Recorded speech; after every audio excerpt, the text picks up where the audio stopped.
I'm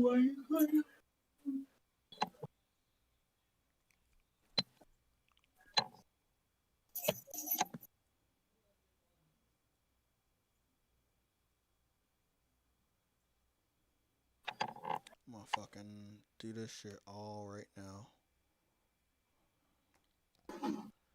Yep. I'll knock all this shit out. Scratch your back. Okay. 5, 4, 3, 2, 1. There we go.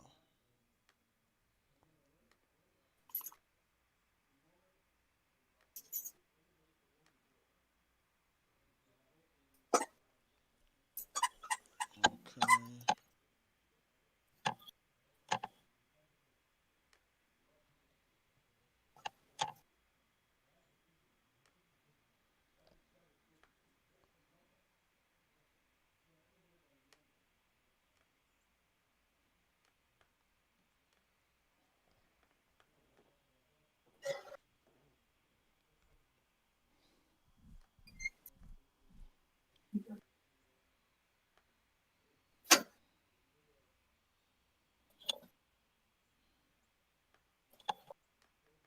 Hello. What's going on, Double L? How you doing? Yeah. I cannot seem to. Why won't they let me just copy this? Can I not copy to here? Thank you. Can I copy this? Can I copy this and go over here if you don't mind? Shit. You were playing Temtem late last. Yeah, I fell asleep on it. Hold on. Oh, that's not Double L. That's Pain Hammer. Okay, this gotta rename this.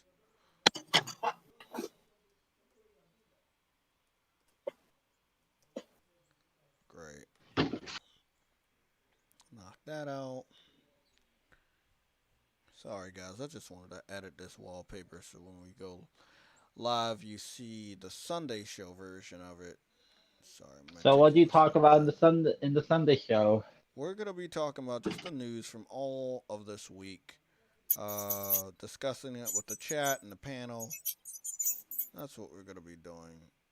If I can find what I'm looking for. Okay. Few more days. Question semester's over.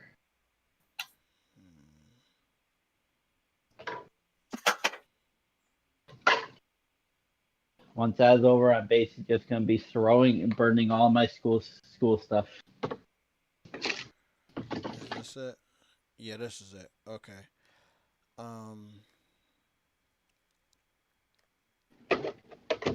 There we go. I was looking for that.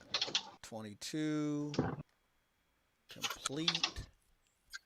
Save. Great.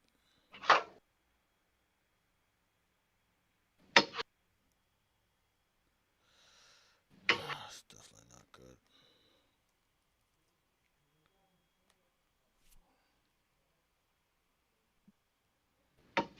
Hey. Oh, there you go. Double L. What's going on, buddy? Just waiting to go into work. Cool.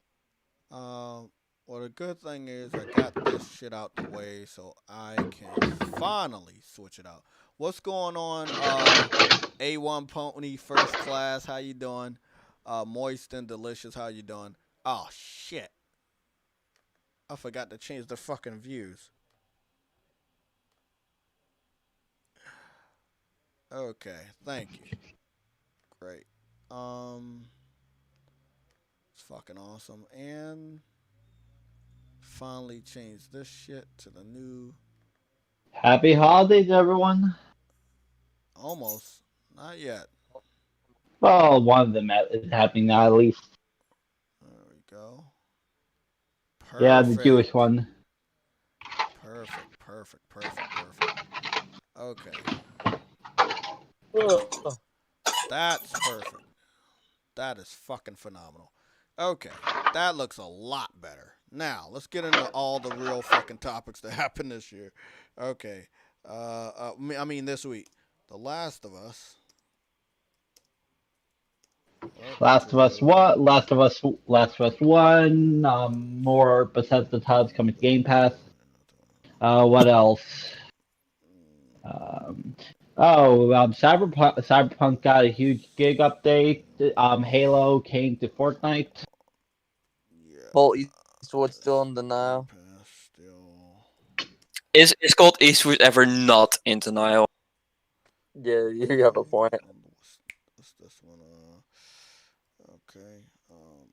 Look, when barely anything had happened, it's really scraping the bottom of the barrel.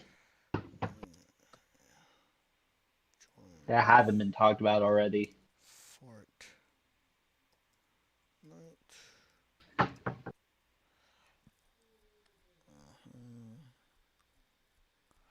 Oh, yeah.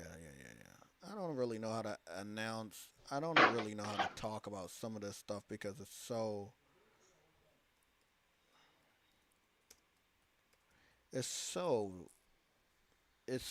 different.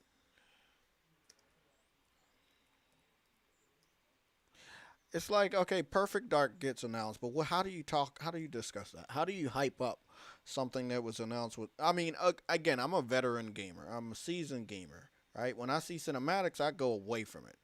I completely ignore anything with cinematics, and I've been doing that for multiple generations because I grew up in an age where I was smart enough to understand the cinematics in the beginning of a PlayStation 1 game didn't look anything like the game I was playing after the cinematics. So I grew up knowing that that's not what I wanted to see. What I wanted to see is where games would go and cinematics wouldn't have to be there to explain the game. And more we see that with PlayStation games and not with Xbox games. So Perfect Dark, we're going to start out with that. Perfect Dark gets announced. No release date, all cinematics. We're going to move on to the next topic. Because that right there is just that sad. it's sad because you could have did a title like God of War and I would have been happy, right? Confirm what we already know, but you didn't have to waste your time and effort creating a cinematic trailer. That it uses a lot of time. It really does, and it uses money too. Instead of using that time and money for a cinematic trailer, you could have been continuing your development and just all you had to do is give us an internet update on Twitter, on your blog saying, hey, Perfect Dark is currently in development. That's it. Yep. But of course, Xbox wants to mislead people. They did the same shit with Crackdown for 5 years. For 5 years. Yeah. For 5 years. I remember when Crackdown was showing off over the shoulder of a developer looking at a computer screen, and they were saying the way the buildings were falling was that's how the buildings were going to fall in the game. When the game came out, the buildings did not fall that way. And not it wasn't they had Terry Crews. Yeah, the hype with Terry Crews and stuff, I think, because you got to remember Xbox and stuff. One thing I'm noticing about Microsoft is they're using a lot of public figures like Snoop Dogg and The Rock to advertise. It's like, okay, you guys, that's cool. You guys got that. I personally, am I cool and stuff with us having Travis Scott? Yeah, but where's the games? Where's the quality and stuff? They're advertising and stuff. Same thing with Terry Crews. Yeah, you got Terry Crews and Crackdown, but come on now. Like, the gameplay was mediocre. The rating system, and this is coming from somebody, me, Jay. I got all systems, bro. So I had Crackdown day one, and I was very disappointed. Spending 60 and shit on that really made me very disappointed in stuff in Xbox. And this is coming from somebody who has an Xbox, but that's my third system. So I agree with you and stuff, man. Like they need to step their game up, and I have no faith in as of right now with Perfect Dark. And yeah, like Moist and Delicious said, yeah, the N64 version and stuff was dope, but we're not talking about the N64 version, bro. We're talking about the newer ones. We all know and stuff that whenever somebody like a company like Microsoft makes a new IP, the old version is never going to be the same as a newer version. And that's all From to what say we about that. know so far, as far with the whole studio, because it all go back to the studio that making the initiative. The initiative supposed in Microsoft's new quadruple A studio. We don't know really much. I don't even know much about initiative, and I'm the one that keeps on top of the Xbox Game Studios. So as far as that, the only thing we can really say is read some articles on Perfect Dark, Initiative Studio, and that's pretty much it. So It's all really we're speculation also now. gonna do since we're on Perfect Dark. Somebody had posted it on Twitter, but I can't remember it perfectly, and I don't want to butcher this. So what we're gonna do is we're gonna go to Metacritic because we're gonna have to stay here anyway, and we're gonna go to Perfect Dark. So this is the drop off. Perfect Dark came out in 2000 for the N64. It's sitting at a 97 on Metacritic.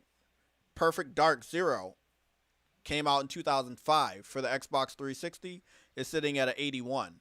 Perfect Dark, they came out for the Xbox 360 in 2010. It's sitting at a 79.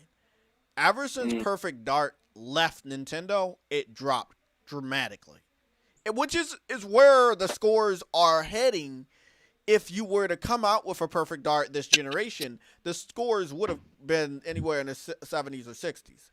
So remember, 2005 Perfect Dark, first time on Xbox, Perfect Dark Zero, 81.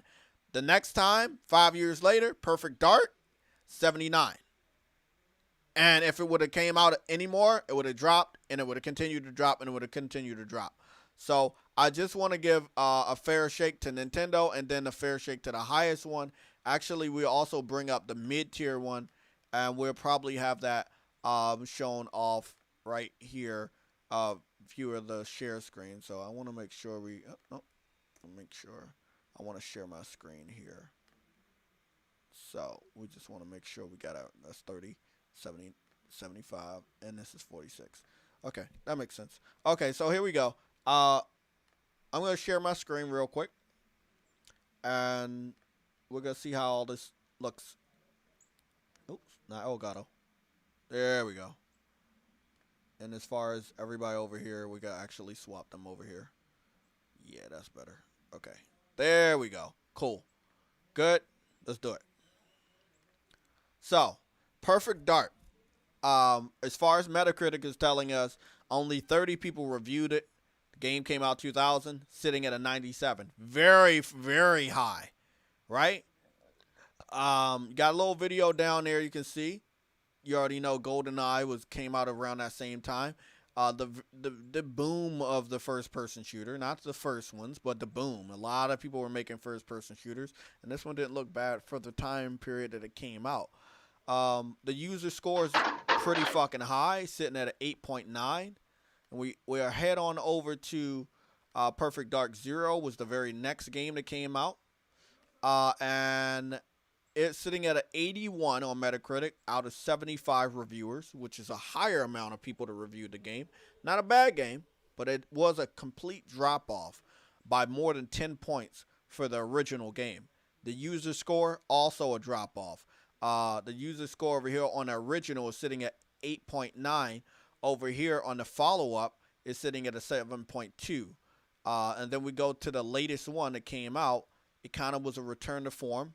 Not as many people reviewed it, but it's sitting at a 79 out of 46 reviewers. And as far as the user score, it's higher than the first Perfect Dark that was released on Xbox, and that's sitting at an 8.5. So if you look at this one, and you look at this one, and then you add this this user score, the Metacritic score, Perfect Dark when it comes out should be green. It should definitely be green. It will be anywhere between the 70s and the 80s, but I don't think it will ever reach 90s.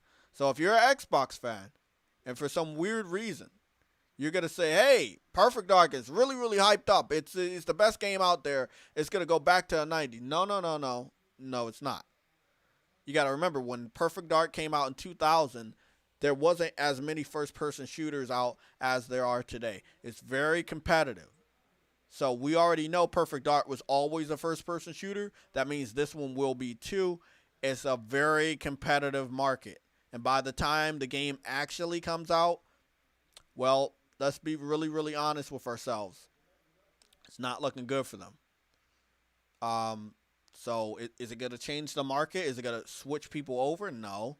Most people that played Perfect Dark was on a Nintendo 64, so you're going to have to try to convince the Nintendo gamers that still play video games to this day to switch on over to Xbox. That's the real thing for Microsoft. You make exclusives to make your system look attractive, to get people to buy your systems, to become a part of that ecosystem, whether they're buying stuff off of the Xbox Live store or they're a part of the subscription services of Xbox Live Gold or Game Pass. If you can't do that, then you fail. There are tons of other things we have to talk about, but I just really wanted to give you guys my point of view of everything. I don't want to lie about anything, and you can clearly see all this is factual shit. If we're looking at Perfect Dark over the years, and again, the last time it came out was 10 years ago. We don't know when this Perfect Dark is coming out, but it was shown off using cinematics. It's best to be believed that if they don't do what they need to do for the modern gamers, this game might not be accepted very well. We don't know how the journalists are going to be. You know how those guys are. They don't really they don't see eye to eye when it comes to gamers. So we're definitely going to talk about that too. But if you guys don't mind, let me just search up our next topic so we don't have to go to anything else. We're already here. Oh, yeah. I'm pretty sure I spelled it right. Okay. This is our next topic. And we can knock some stuff out here by adding some additional tabs, if you guys don't mind. There we go. I want to thank I want to thank the 31 people that are here. And I just wanted to let you guys know how easy it is. Actually, we're not going to go there. It's very easy to get in contact with me. Basically, what you're going to do is you're going to click the all my links. This is what my all my links page looks like. It keeps track of how many people view, and it has every single link. It has the merchandise. It has the Discord server, which we revamped over the last 2 weeks. It has obviously my YouTube account, depending on where you're coming from, on all my links. PayPal, Cash App, Twitch, Instagram, and Twitter at the bottom. Right? You click one of these links, you'll automatically be wherever you need to be. I created this because I got tired of seeing multiple links or putting multiple links in the description. This way I can put one link and you can get all the information you need. Okay? Everything you need is right here. It'll take you wherever you want to go. Thank you for just this little tad bit. Got to put that out there so you guys know how to contact me when I'm not doing a YouTube live stream or video. Okay, we're done with that. That took me to Twitter. So there was something that I found out yesterday that I really wanted to cry because I've been waiting for this game for a long time, and they did a soft delay, and it was really, really bad. Here we go.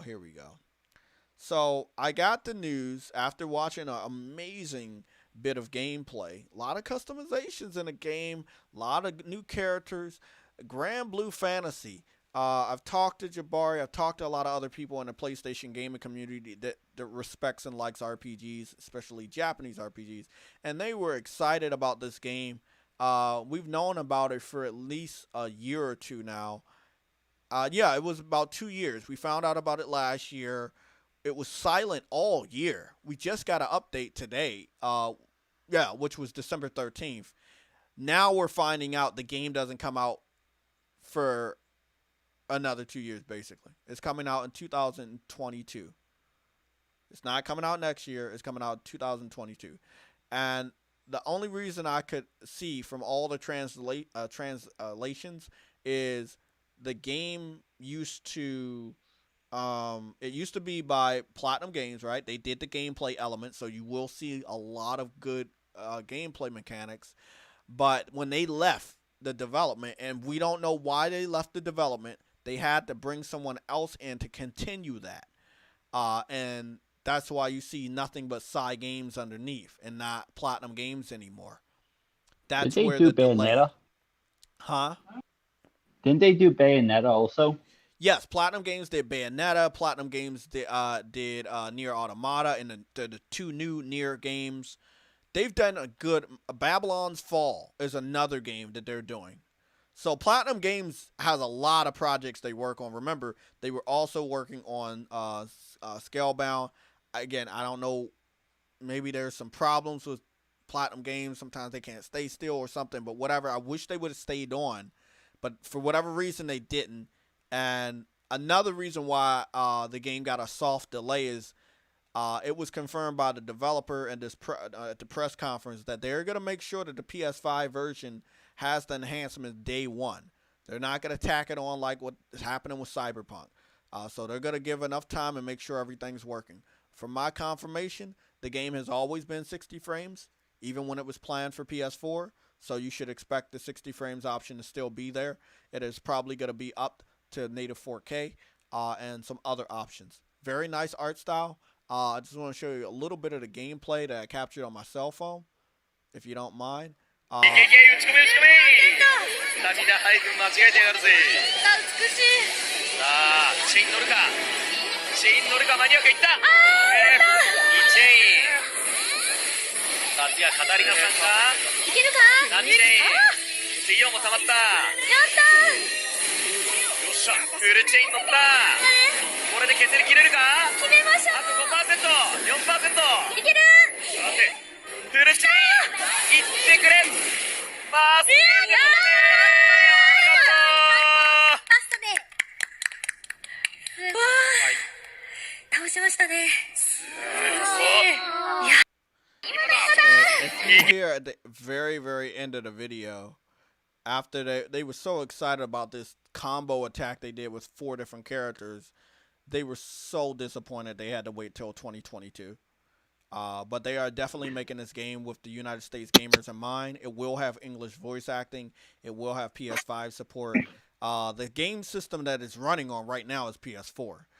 It's not confirmed that it will be on other platforms day and date, but I do expect it to also be available on PC. Grand Blue Fantasy has an anime as well as a fighting game that's currently out. So if you wanted to be familiar with the characters and the story, you can do so.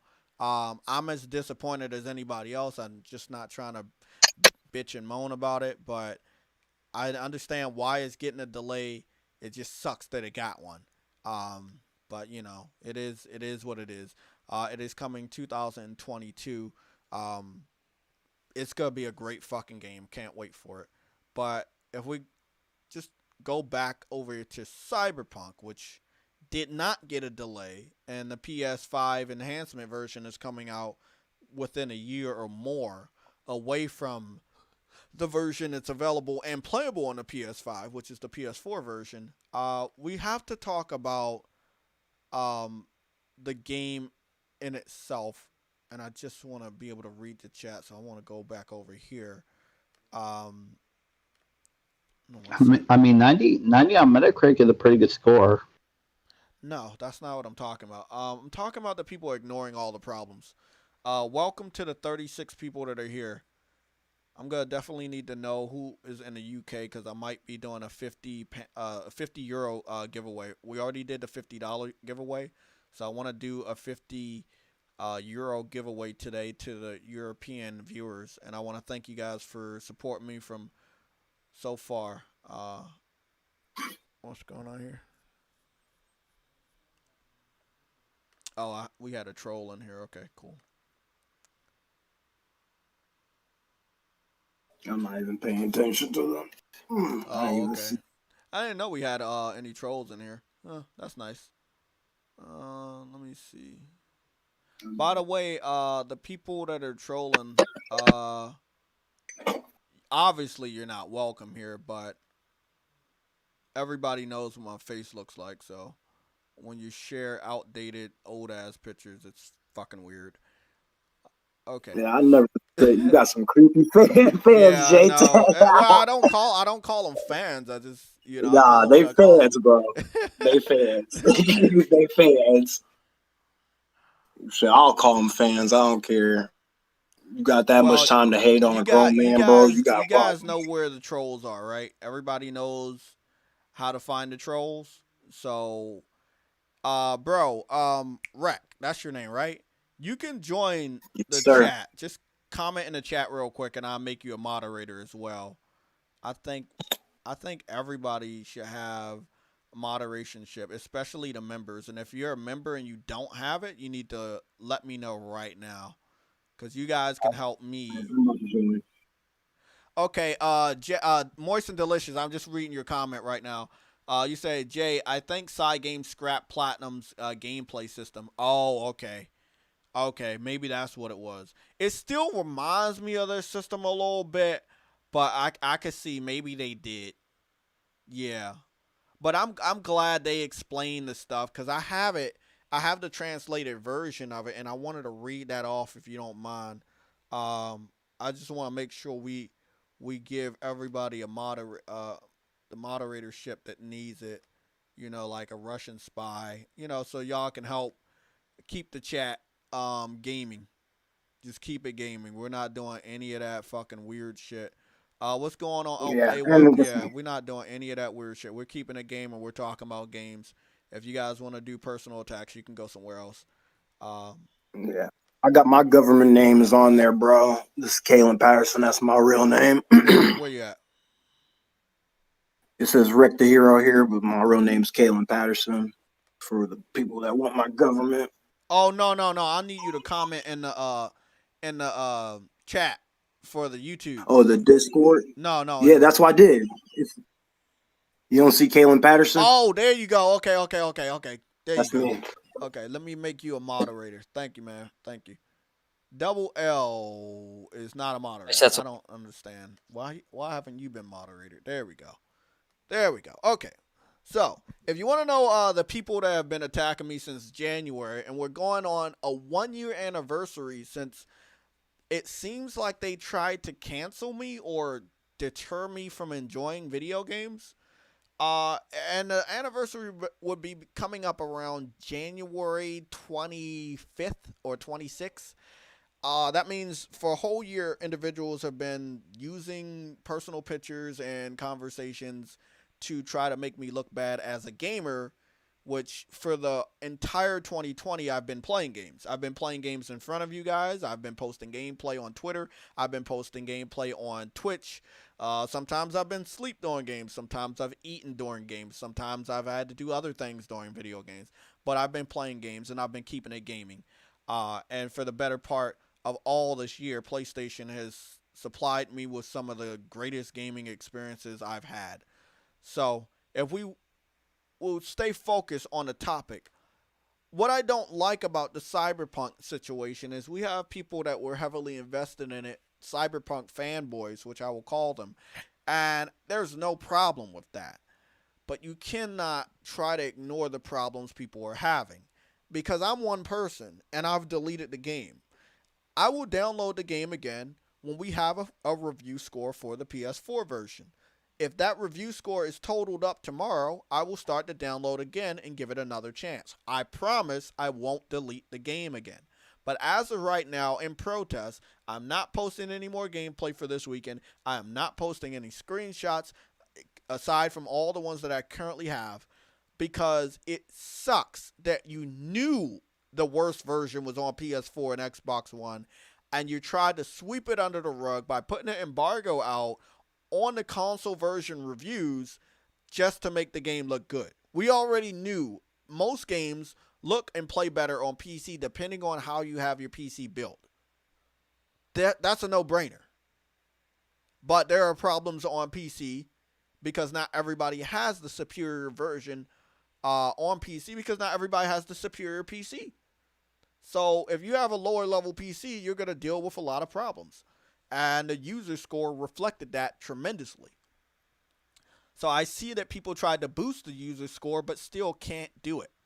The user score on PC was somewhere around like 5.2 or 5.8 or something. Now it's sitting at a 6.8. I predict by tomorrow it'll be somewhere in a 7 point something.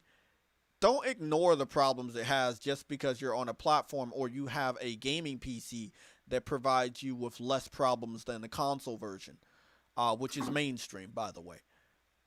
It really, really, really sucks to see this type of stuff. You have a divide within the people that play Cyberpunk. Most of the people are being honest about the problems. The other people are saying, no, this is the best game ever. It has no problems. We also have people, like any other type of scenario, that don't even have Cyberpunk and are defending it. And obviously we have people that are shitting on Cyberpunk and don't have it. I can understand the people that shit on Cyberpunk and don't have it, right? Because they're looking at real gameplay, real screenshots, right? They see how bad it is. The people that are defending it that don't have the game, I'm really curious about that. If you think the game is the best game out there, you should have already purchased it.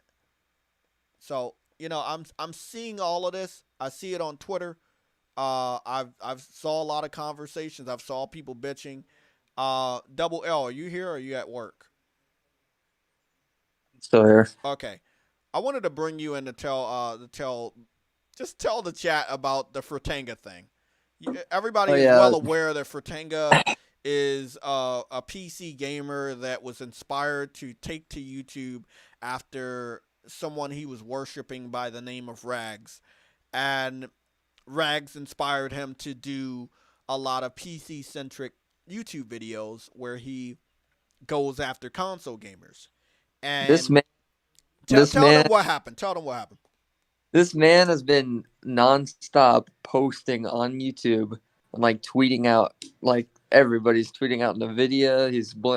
He's blaming it on console people. It's just because he's literally blaming the state of the game because of consoles. That sounds like a PC fanboy to me. Yeah, he is a PC fanboy. Yeah, I know. That's what's so sad about it. And it's funny. He's too much of a to show his face, but he can just post any picture of anybody else he wants. Well, that's like what 90% of the trolls. Exactly. So that's no surprise. Yeah. That's no surprise there. That's why I be telling JayTech, and this is like from a personal point. Don't let these trolls get to y'all, man. Like this is coming from a black dreadheaded male that's been called because I work at Amazon, bro. I've dealt with plenty of racism. I've been called the N-word plenty of times.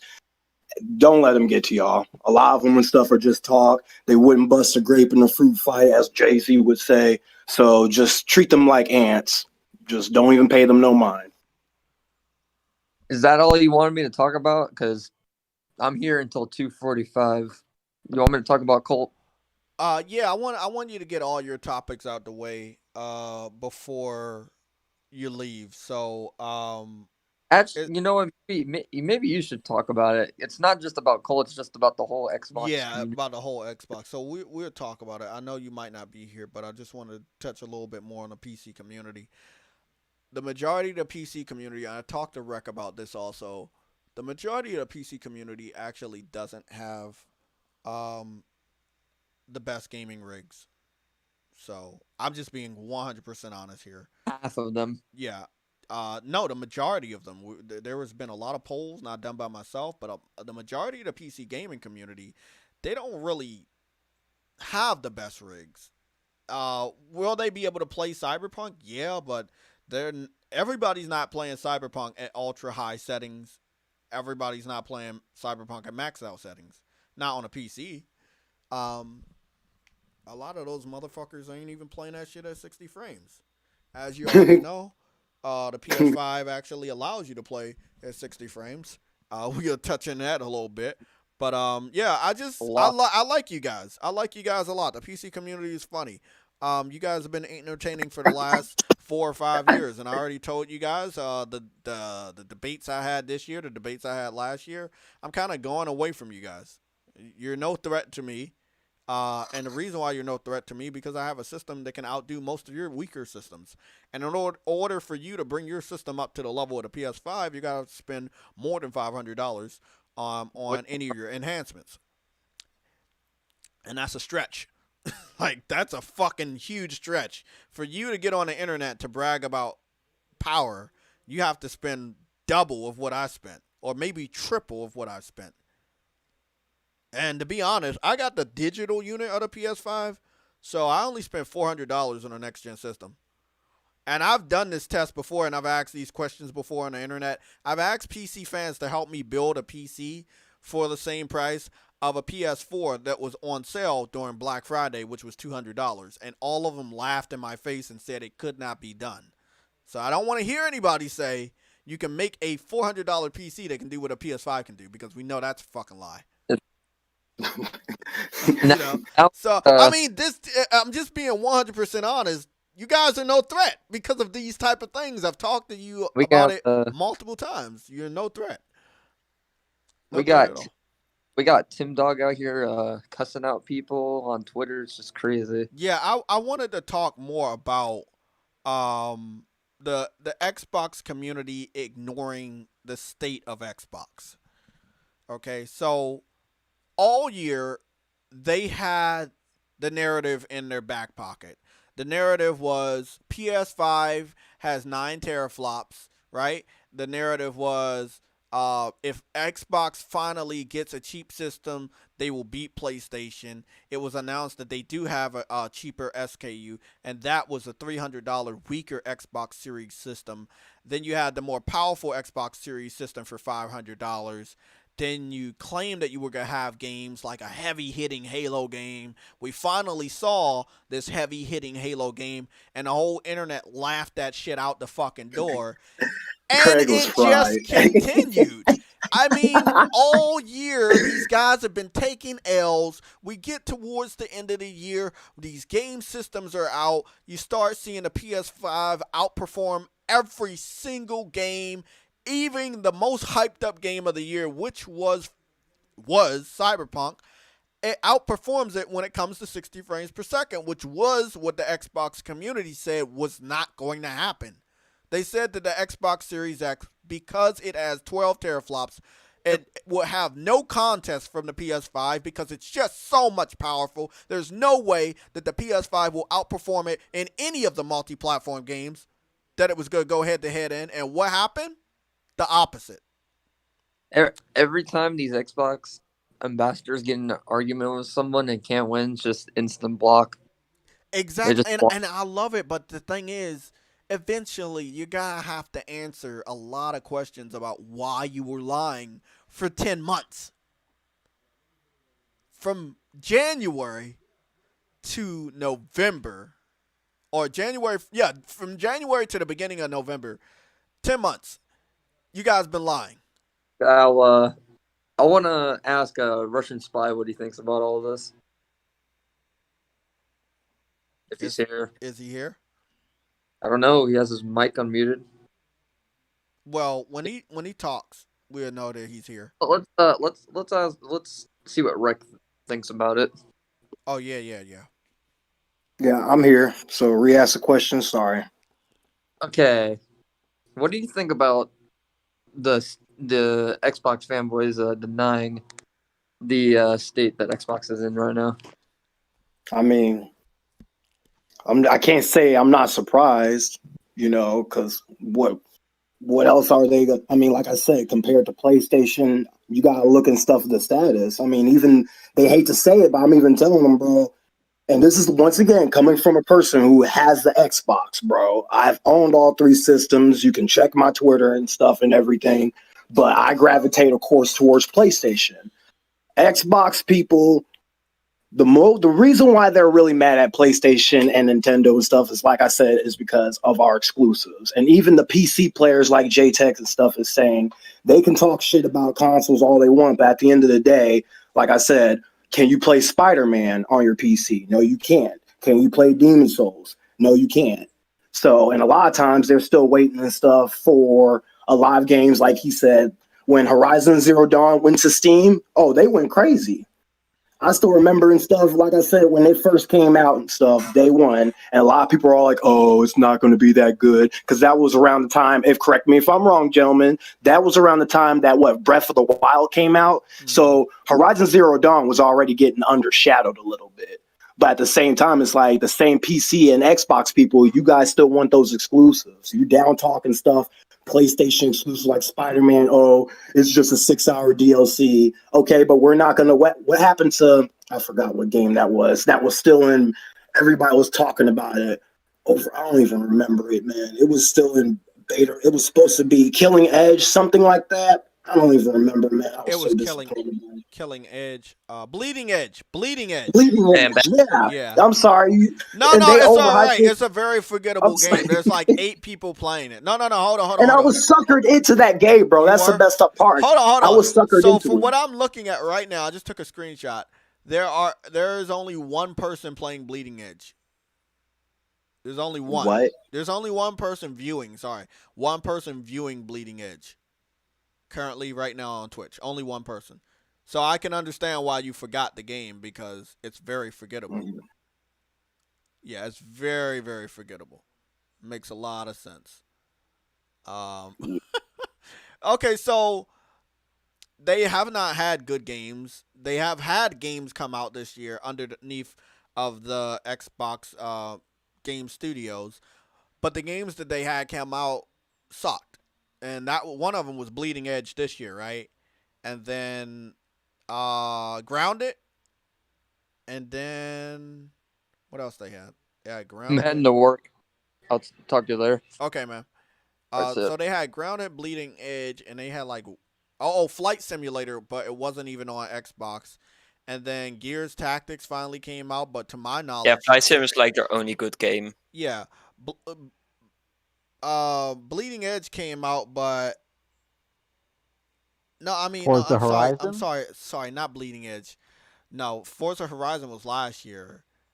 It was the game. What was it? I just had it on my fucking Minecraft Dungeons, No. that's released this year. Yeah, that was multiplied also. But no, I was talking about Gears Tactics. To my knowledge, I haven't met any of the crazy Xbox fans that actually supported the game. But didn't that game come out at launch? Right. It's a good game. It's a good game. Just if you're into the old turn-based strategy game, it'll be good for you. That's Yeah, cool, but it's not a console seller. Yeah, it's a game. It's a game, and it's sad that it doesn't seem like anybody gave a fuck about playing it. Any game could technically be a console play. It just depends on the type of player that's interested in it. Yeah, but like they need more genres of games than just that. Yeah, like, yeah. I don't they need think. a I full think that new Gears game. Gears Tactics and Halo Wars 1 and 2. I think they were a perfect fit for PC. Keep them there. You know, you've already expanded to the PC market. So what was the point of bringing them to consoles?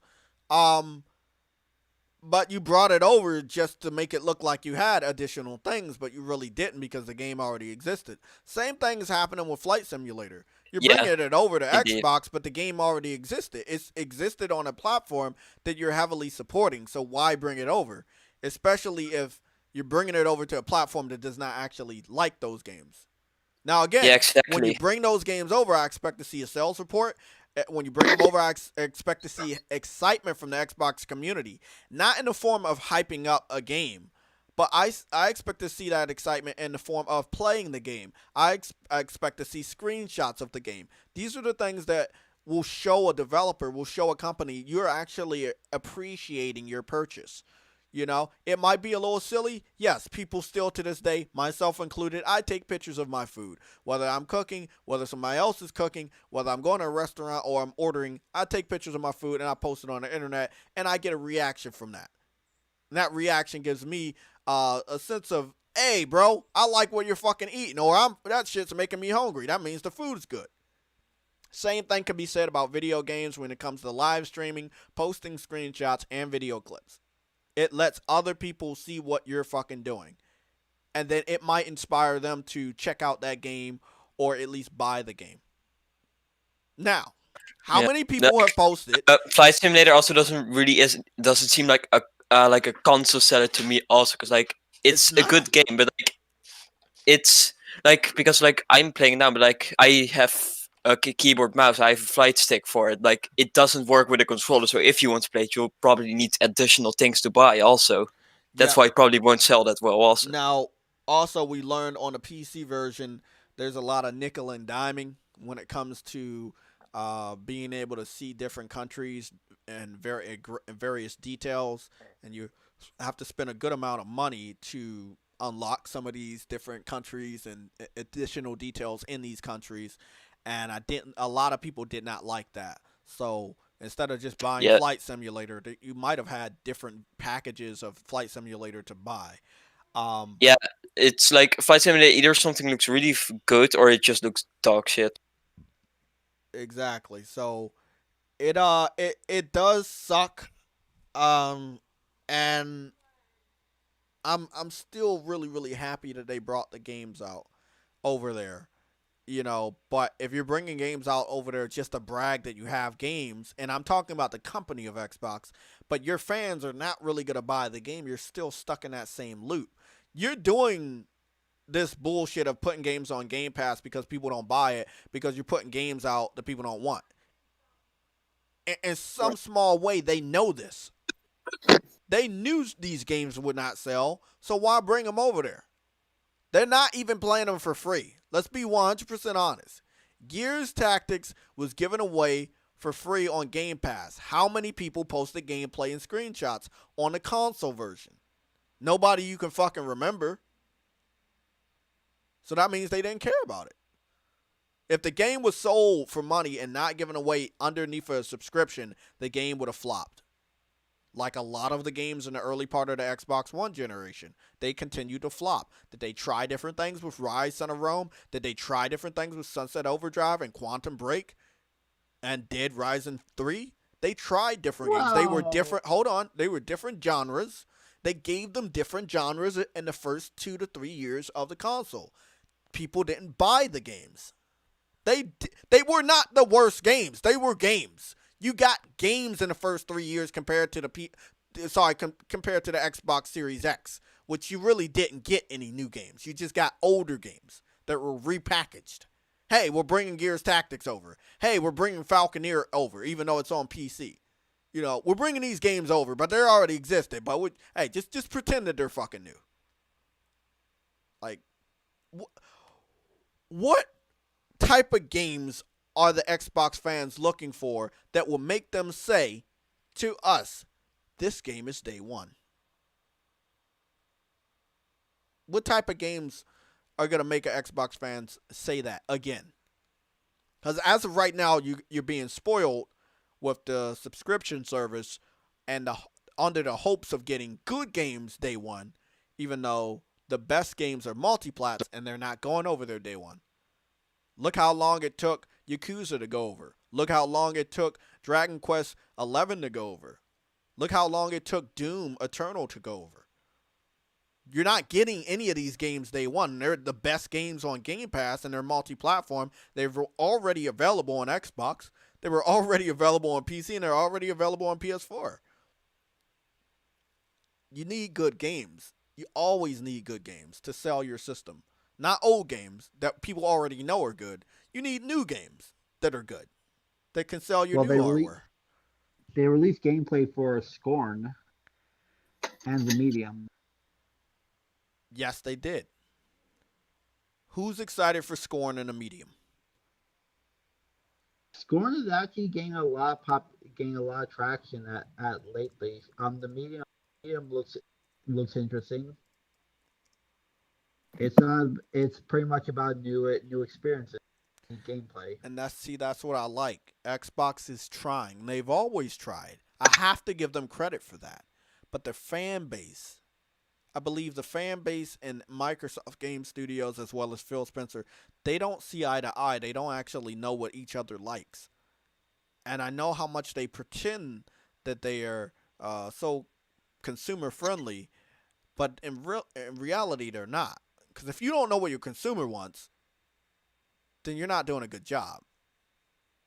those I can Psychonauts too. honestly say that if you give them Halo and you give them medium and you give them scoring at the same exact time, right? And let's say to sweeten the deal, all of them are on Game Pass day and date. They come out on the same day, the same exact minute of the same day. What do you think people are going to play? They're going to play Halo. They're not going to even pay attention to scoring or medium, right? So you learn right then and there they didn't care about the other two. So why waste the money to contract those two games to be exclusive for a limited time? If the game's going to sell, it's going to sell. Who gives a fuck if it's going to sell on Xbox or PlayStation? It doesn't matter. When it comes to a multi-platform game, it doesn't fucking matter. However, when it does start selling much, much, much more on another platform, like by 30 or 40%, that's a fucking problem. But that's not the company. It's not the system. It's the gamers. Then you got to look inside your own community. You got to figure out, what the fuck? Why are they not buying this game? The game is fucking gold. Why are they not buying it? Are they too cheap? Is the game just something they don't like? Why are they not buying it? Xbox fans didn't grow up with Metal Gear. Xbox fans didn't grow up with Final Fantasy. Why did Microsoft expect Metal Gear Solid 5 to sell good on Xbox One? Why did they expect Final Fantasy 15 to sell better on Xbox One? Out of those failures, what happened? Out of the failures, you gave PlayStation an exclusive Final Fantasy game, Final Fantasy 16, as well as Project Athea. What else happened with the Metal Gear Solid 5 not selling good on Xbox One? Well, you handed Kojima to fucking Sony, and he made Death Stranding, and whatever the next game he's making is going to be a PlayStation console exclusive. Through the failure of not selling games, you allowed your competitor to get a leg up. Are you guys seeing what I'm seeing? Do you see that, right? Metal Gear Solid 5 by Kojima sold like shit on Xbox. He then made Death Stranding only for the PS4 console. Right. Final Fantasy 15 sold like shit on Xbox One. What happened? Final Fantasy 16 announced as a PlayStation console exclusive. Hey, but Jay, we knew Final Fantasy and shit and Metal Gear weren't going to sell well on Xbox. Come on, we knew that, but you got to see what the consequences of it not selling good. They put a lot of money to get those games on Xbox, and they made a bigger problem for them later on down the road. True. That's going to continue to haunt them. Now, what do they do? But if a developer wants to put their game on multi-platform, what does it really matter? But you have to look at why. Total? Why do they want to put the games on other platforms? Because they're selling better. They're selling better. They're making tons of money. We're not talking about it's an exchange of 1, 5, or even 10% difference between the two platforms. We're looking at 30, 40, sometimes 50% exchange between the different platforms. That means you already know where your base is. That means you don't have to worry about the other guy. You're making more money on that one platform and putting it on two platforms. Because think of it this way: if like a 10-year-old kid had an Xbox One S, when Kingdom Hearts went multi-platform, that even though Kingdom Hearts 3 first came out on the Xbox One S before its prequels, once that kid gets the prequels, he or she develops a new love for that specific franchise. It may not take off as well as it did on the PlayStation, but still plant a seed for that audience on that platform. Even for games like Metal Gear, the fans may not have grown up with those specific games, but at least they're now able to play, and it starts to grow on that franchise, even though it doesn't sell as much as it did on, let's say, PlayStation. I think that is great. Don't get me wrong. I think that you know that is perfect, right? But let's be 100% honest, right? It's not always going to work that way. Sometimes the developer doesn't want to wait. Sometimes the developer wants to return that fucking year. Sometimes they want to return that fucking generation. And if they can't get it that year or the following year or that generation, they go to where the money is. Why do you think indie developers pick the Nintendo Switch? Every single indie game on Switch can be played on other consoles. But the gamers on the Switch love to buy those smaller games. They sell better over there. Yeah. So they have a good communication with that. So when you have big budget games coming out, and Microsoft went to these studios and said, hey, if you put this game over here, you're going to make this money. You're not going to make the money from the initial contract, from advertisements or marketing, but you're also going to make a lot of money because the gamers are going to love your game. That was false. They've told these developers that lie ever since the Xbox 360, and I looked at that shit. That's the only other way that you get a developer to put a game that they never put on your platform on your platform. You lie to them and you entice them with contract money. But however, when you start to make way more money than the lie itself, which is the Xbox fans are going to buy the game, which they don't, and the contract money that you're getting from Xbox for the marketing or their advertisement or whatever you want to name it, and you making so much more money on PlayStation, that means the next time that type of shit doesn't work. And instead of you even putting it on two platforms, you say, hey, well, fuck you guys. You lied to us, and we made more money over here anyway, and we don't have to deal with lies, and we got to deal with a community that loves us. At a certain point in time, it goes well beyond a company coming to you saying we're going to pay you this money to put the game over there. It goes to, hey, we got dedicated fan base that are willing to buy our game. They're willing to sell our game for us. They're going to post screenshots. They're going to post videos. They're going to do live stream, and we don't have to pay them to do that shit. You can't match that. And it happened for 7 years. That's a very damaging thing to deal with for 7 years.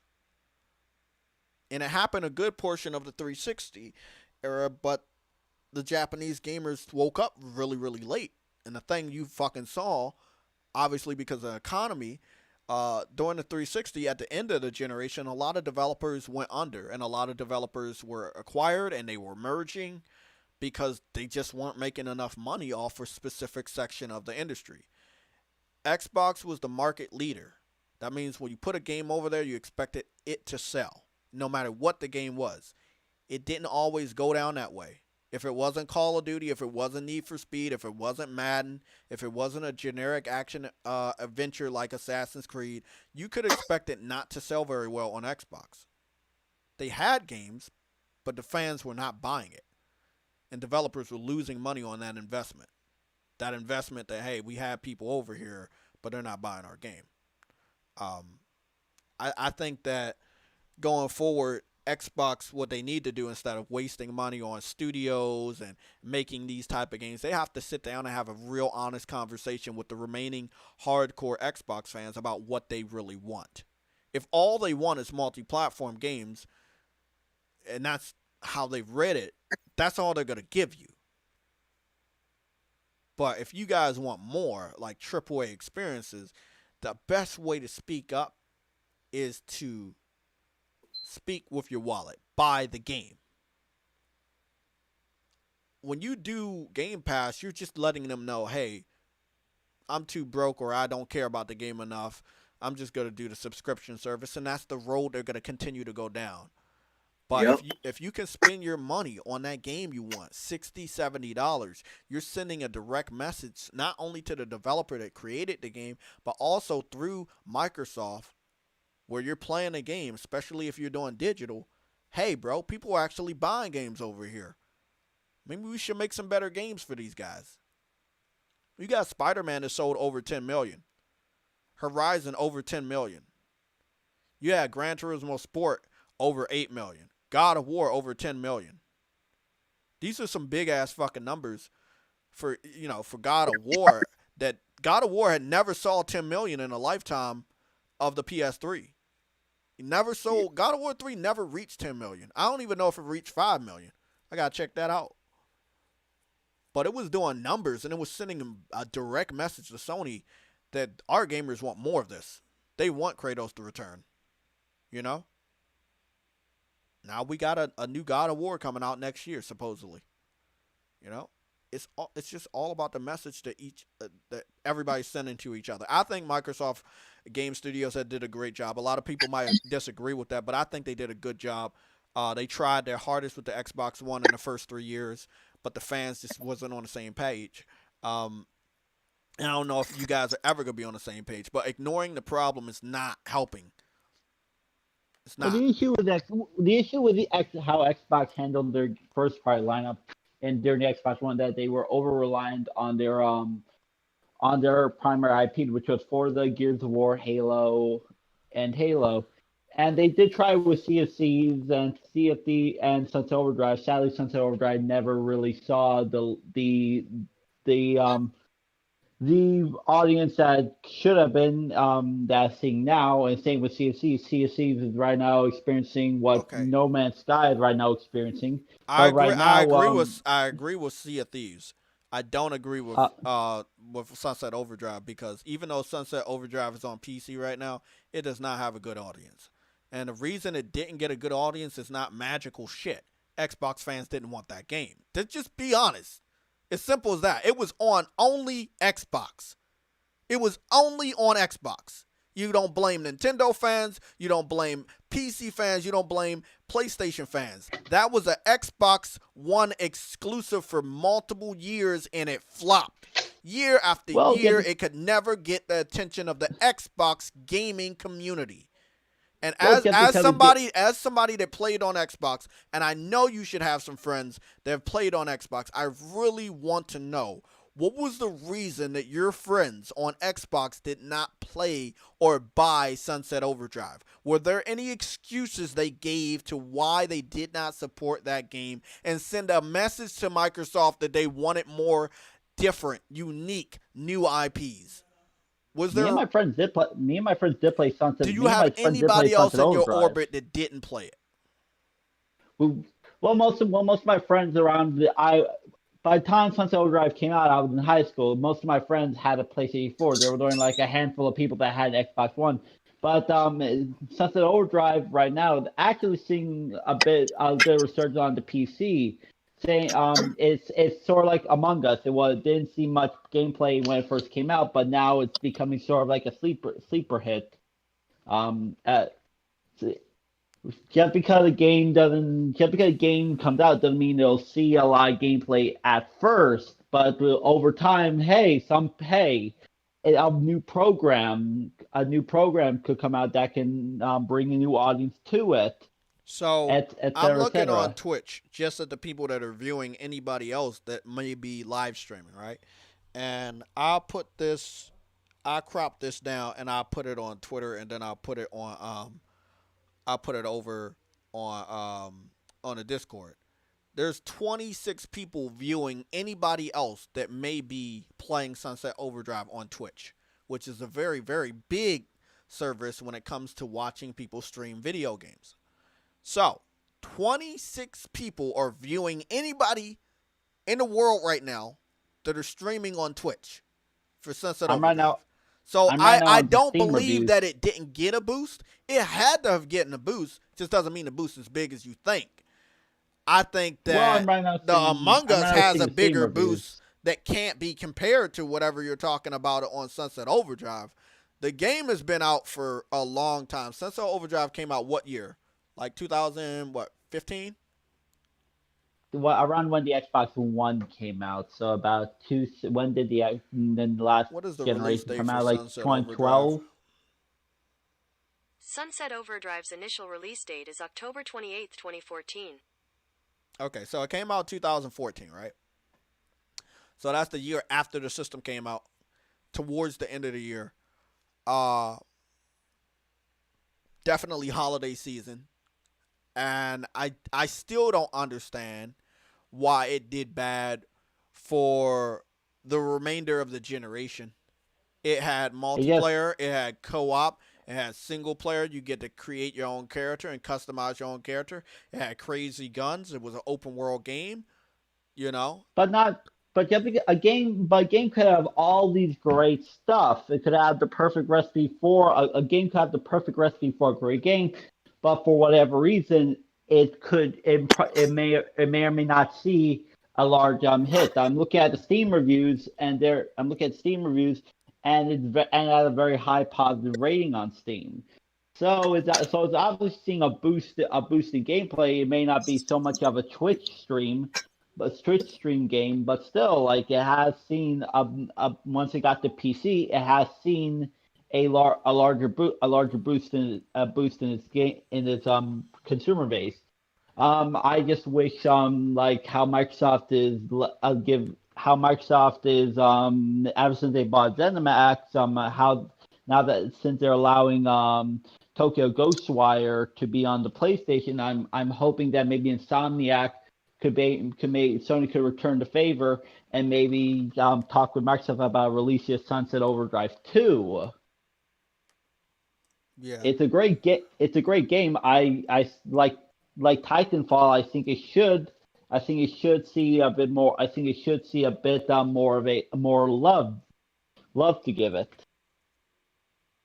It's a great game, colorful characters, think like it's you said, definitely a character great creation. game, and I know I'm gonna sound evil like this, but I'm already an evil person, so fuck it. I wish the game was never released on Xbox. I believe if it was released on PlayStation, as you can see with multiple other games, even Knack sold over 1 million. Even Drive Club sold over 1 million. Even the Order 1886 sold over 1 million. Sunset Overdrive never sold over 1 million. There's no record of the game reaching 1 million sales. I mean, it's as simple as this. Outside of your orbit, the rest of the Xbox gaming community didn't care about the game. The game was used as an attack mechanism for the console war. But outside of that, no one else cared to buy the game. And it wasn't a bad game.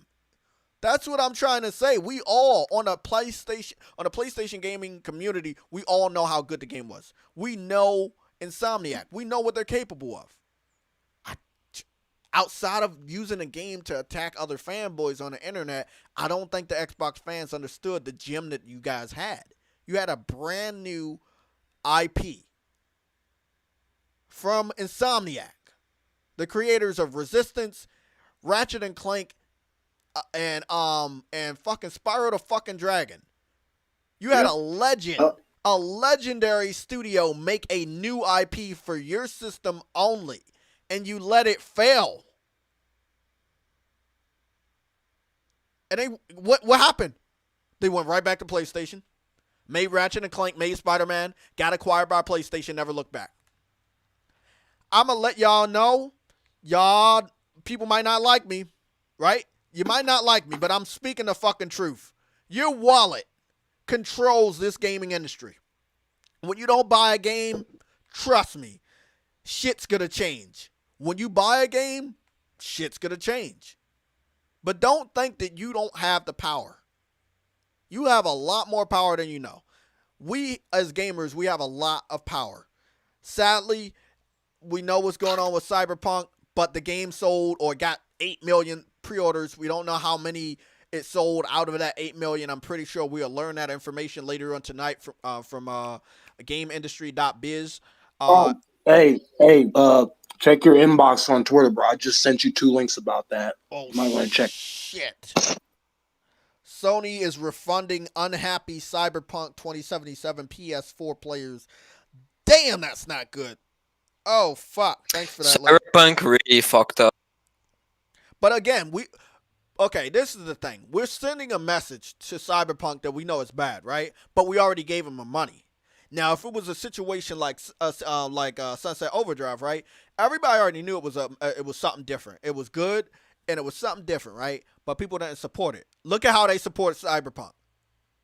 I didn't hear a lot of glitches or bugs for Sunset Overdrive, but Xbox community was like, hey, I don't want to buy it. People told you how bad Cyberpunk was going to be on consoles, and people still did not pull their pre-order. And there was still additional people that did not pre-order and then went out and brought it anyway, even though they knew about the bugs. But thank you for that. And then you gave me another link right here. Cyberpunk 2077 sets a new Steam record for a single-player game. Exactly. I mean, look, we already know the PC fans want AAA single-player adventures. We already know they want that shit. Can't fucking hide from that shit anymore. It's basically set in fucking stone right now that you guys are jealous of what we got. And still, I'm sorry, bro. Cyberpunk on the level of the AAA games we get over here that are polished and not glitchy, it's not on our level. It's not. And it could have easily been delayed into January. So everybody should count themselves lucky that they brought the game out in an unfinished manner and tried their hardest to quickly put out some patches so you could shut the fuck up. But sadly, it's not gonna make a lot of people shut the fuck up about it because it's still having problems. I saw people that are handicapped get out of a fucking wheelchair and walk away because you fucking shot a gun in their area. I saw a fucking motorcycle continue to spin and spin when you're not even in the air to do a fucking spinning attack. Bro, I've saw so many fucking glitches on this game, bro. It made me delete the fucking game. Like, I'm telling you, man. It's not good, bro. It's not good. Man, I'm telling you, it's not good. We got topics, obviously. I wanted to thank we have 50 people out here at one time. We got 47 people. You guys are fucking awesome. Thank you for being here. Thank you guys for the people that are liking. I want to thank all the moderators. I run this channel a little bit differently. The type of channel I've evolved it into where I do more live streams than videos this year, which is something I was going to plan before COVID kind of did what it did. You guys are a part of what we do here. I get information from you. I get, a lot of support from you guys. So I want to always give back to you. No. Sorry. I did something wrong.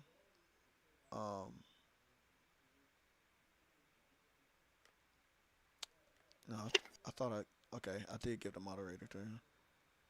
Okay, I did something wrong. Okay. But yeah, Cedric. Bro, you gotta preach. Look, bro. It's Sunday. You gotta preach. You gotta tell the truth. Xbox had games in the very beginning for the first 3 years, I believe. But because they didn't sell good and they didn't sell the system, that hurts that company, no matter how much money they have. From all accounts, they were on the verge of giving up on Xbox early in the generation. They were not going to wait like PlayStation 3 did and try to make something happen at the end and turn shit around, listen to the gamers, ask them what they want and give them what they needed. They didn't do that. They was like, man, we about to fucking give up, man. PlayStation kicked our ass again already. We about to give up. Until Phil Spencer, from what I've heard, had the bright idea to give the games away for free under a subscription service so they could still make money. Because they knew the gamers didn't want to buy the games, but they still needed to make money off the gamers. And that's the best way they're making money off of you guys that are either too lazy or too cheap to buy these good games.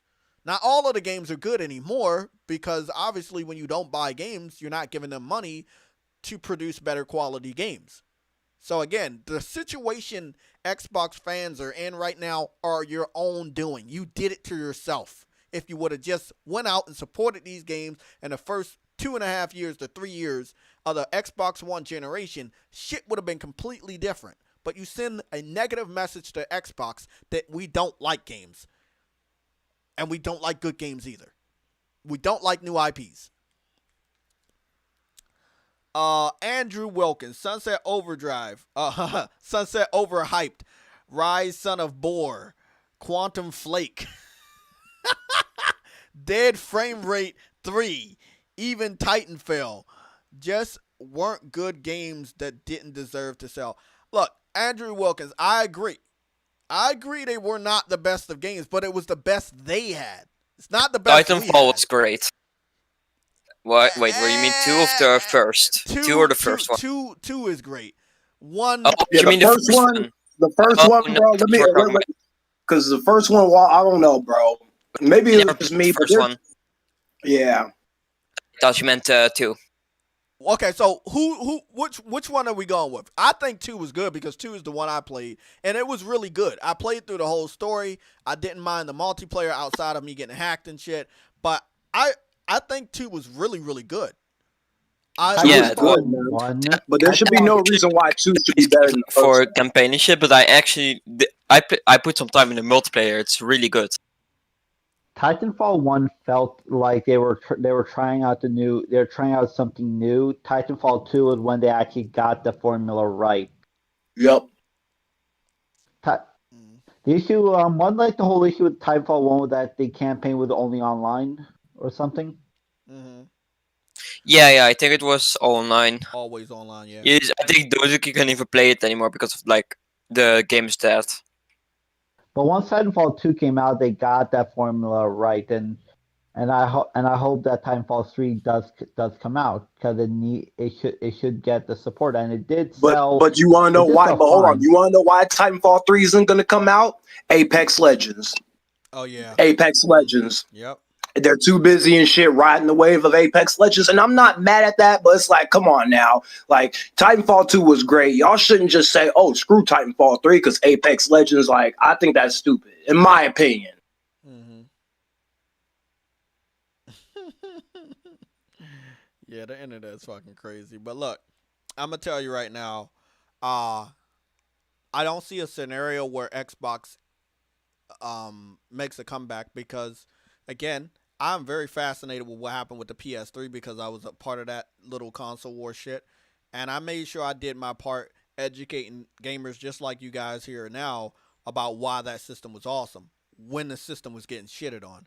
And a lot of people came around and they understood because PlayStation didn't give up. I didn't give up. PlayStation didn't give up.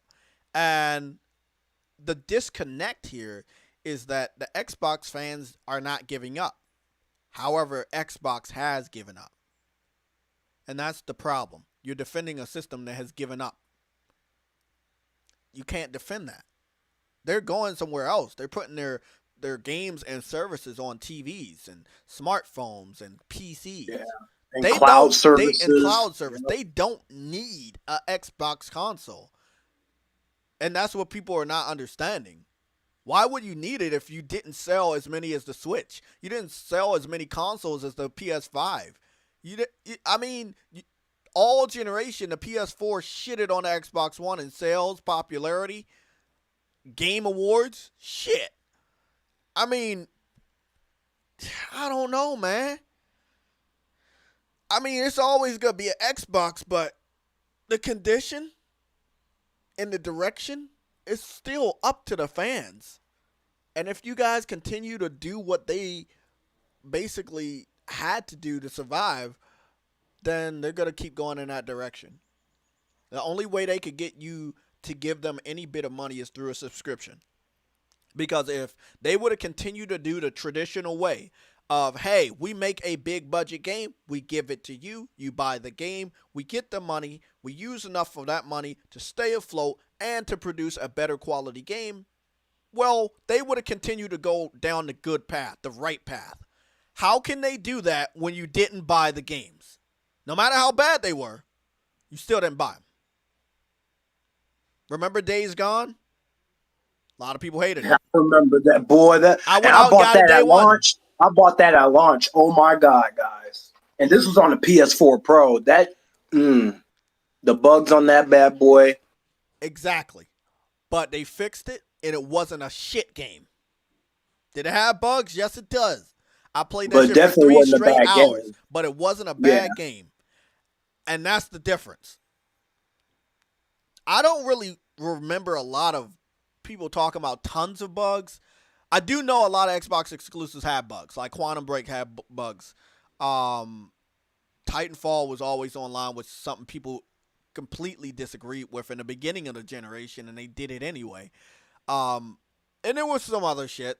Rise of the Realms had a little bit of bugs. There was a lot of glitches and bugs for Dead Rising 3. Frame rates were low. Resolutions were always lower than PlayStation versions of games when it came to multi-platforms. There were a lot of factors, I guess, if you really think about it, why people didn't go to Xbox or why their morale was so low that they didn't even want to buy their own games. But hey, man, I still blame that shit on Xbox, man. Like, I ain't gonna take responsibility for PlayStation doing the right thing, you know? Hey, do the right thing. Change shit around. You had the chance to change shit around. I mean, what do we keep hearing, Rec? What do we keep hearing? Microsoft has all this money. They're a $1 trillion company. They can buy out PlayStation if they want to. If money is no issue to you, you should have continued to pump out AAA games all generation. So why didn't you? You know, their MO is we're gonna contract another developer to do all the work, and we're gonna have this shit set up as a timed exclusive to pretend and give gamers a false sense that we actually have what they need. And then a year later, the game ended up on another platform anyway. And they did that shit too many times. Remember when they did that shit with Tomb Raider? Every single one. And then after the first two, people were like, okay, fuck you, man. We ain't even gonna buy an Xbox for Tomb Raider. We already know it's going to PlayStation. You know? Hey. You gotta do better, man. I don't know what they gonna do this generation. I mean, the power narrative failed. The price narrative failed. Just because you had a cheap system didn't mean people were gonna buy that weak piece of shit called the Xbox Series S. That was really pointless. Yeah, that was a pointless system. Like, you might as well say you're getting a Switch. Like, no, not knocking the Switch. And I love the Switch, but it's so underpowered, bro.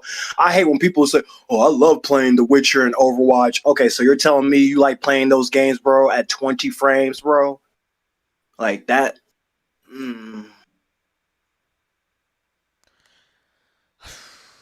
What do you do? What do you do now? What do you fucking do with Xbox? PC is Microsoft's priority platform now.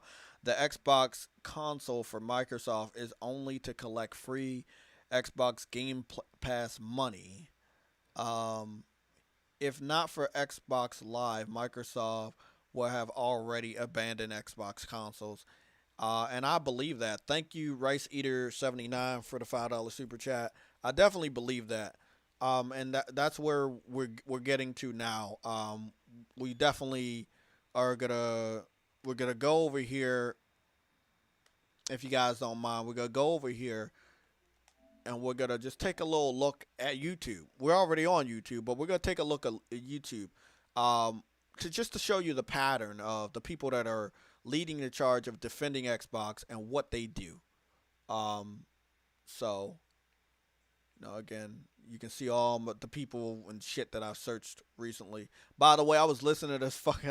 I know this is a little personal. I was in a fucking shower and bro, I was listening to the Jin Sakai fucking theme song from Ghost of Tsushima. That motherfucking theme song needs awards, bro. This one right here, this shit right here needs awards. This is a good ass song, man. Damn, that's a good ass song. Okay, let's go back to what we were good. Who do we got? We got Call Eastwood first. There we go, Call Eastwood. So, what you got with Call Eastwood, right? He completely. I just want to go. This was a week ago, 2 weeks ago, 6 days ago, 4 days ago. So, what happens with Call Eastwood? He took a lot of L's all week, right? The performance on Cyberpunk better on PS4 and PS5. Sorry, better on PS5 for Cyberpunk 2077 performance. The NPD broke records again for the PS5. And then you had the Game Awards. The Last of Us Part 2 swept 7 of the 10 awards it was nominated for, including the Game of the Year. And what does he talk about? Halo. What does he talk about over here? He talks about Cyberpunk 2077 on Xbox Series X and S. X console version 60 frames per second. Okay, that's a lie. You might as well say it's at 50 frames per second because that's where it stays at most of the time. Digital Foundry did analysis. They posted it yesterday. This guy already knew the Digital Foundry analysis was coming out this weekend, so he went ahead and lied about information that he already had access to. He knew from every other analysis video that was posted this year so far, PS5 has outdone the Xbox Series X. This was the biggest game coming out at the end of the year. The most hyped up game, and Xbox was not able to do anything. He knew this was going to happen. So he saved face and he lied. He lied about something. And he didn't have valid information for. He lied about it, and he posted that video up 6 days ago. The only other video he posted was 4 days ago talking about fucking Halo. And graphics overhaul, release date revealed. That's a lie. There is no fucking tools patch coming to the Xbox Series X that's going to make it do better than what the PS5 is going to do. It's not happening. But he didn't post no other videos about getting the truth about this shitty ass video he posted 6 days ago. That's why I don't take these guys seriously, man. Because they lie and then they take L's, but they don't admit that they're taking the L's. Dealer Damage Gamer, control. exactly. Look at this. 2 days ago, this is what Dealer Gamer posted.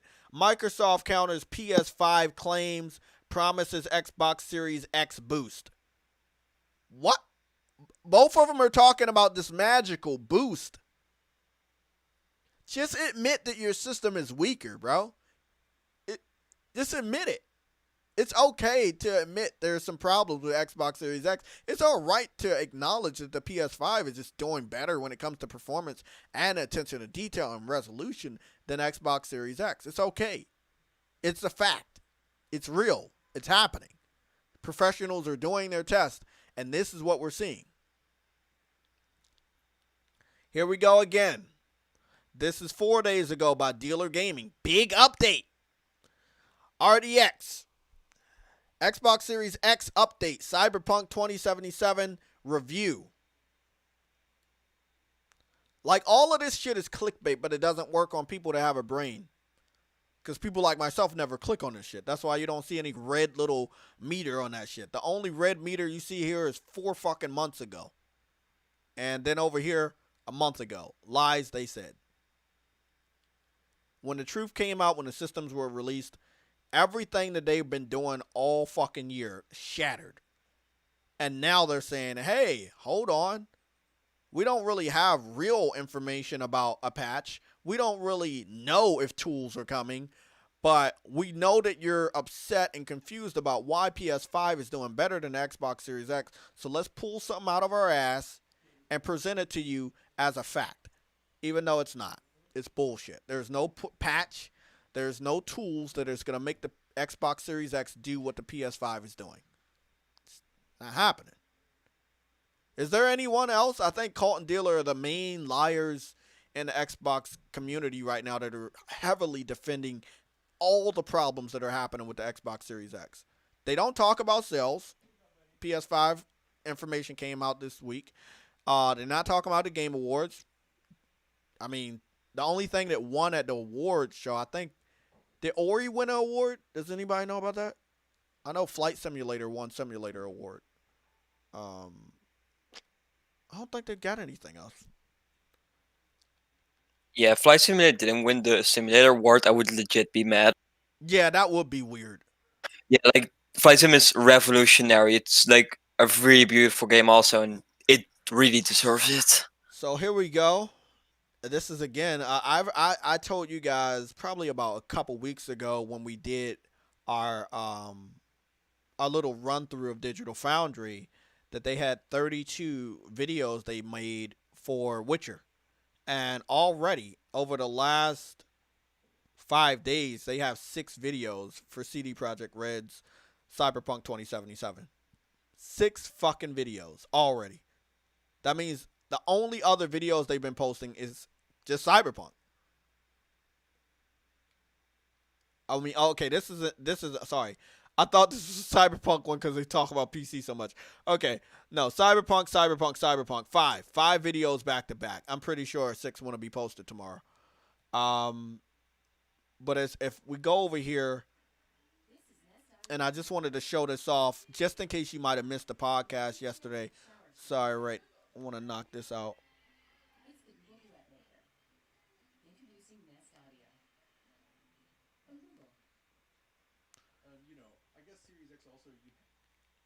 So there was a test being done, and I think it was right here. Just want to get this one. So this is what they kept saying.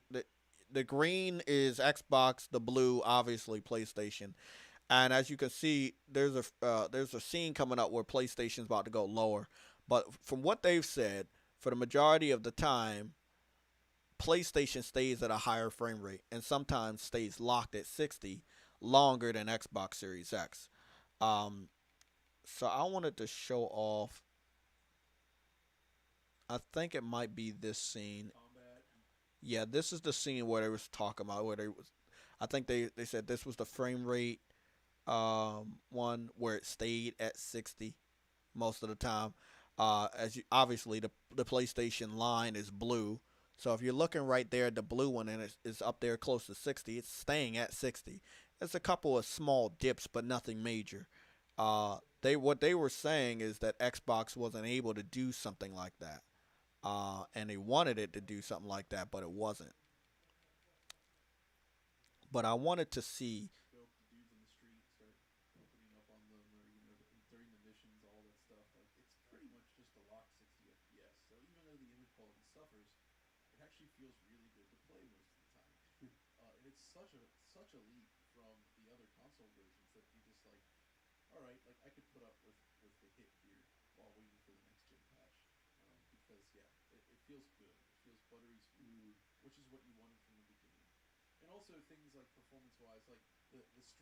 So again, as you see what he's talking about, he's running through the game, he's shooting around shit, and it's locked at 60.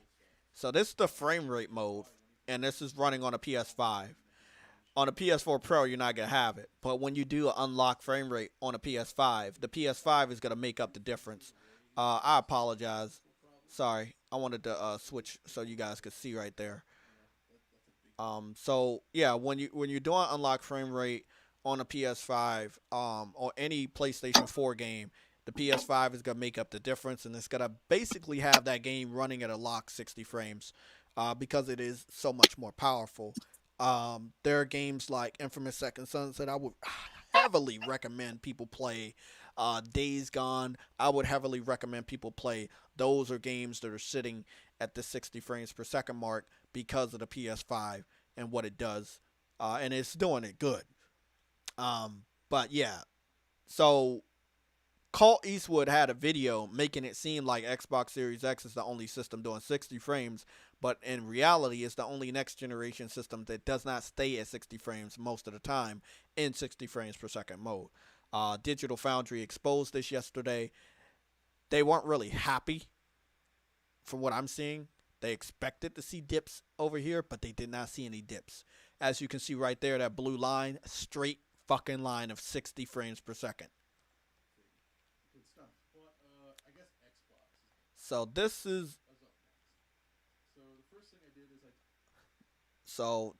what I wanted. I wanted to boost this. So if y'all don't mind, we're gonna boost this audio, and I want y'all to listen to this because it's really important. Did the same drive on Xbox Series X and PS5 in the performance mode. And as you can see, by and large, it's actually extremely comparable between the two while driving around through the city, which is good. And I was like, all right, this is actually a positive thing. Though there was, when I did the runs and just driving around the city on Xbox, I did notice these occasional like huge lurches where the game would just kind of. So this is what I wanted to hear you talk to you guys about, and I'm gonna stop it right here, and then I'm gonna talk to you guys on the chat. Here we go.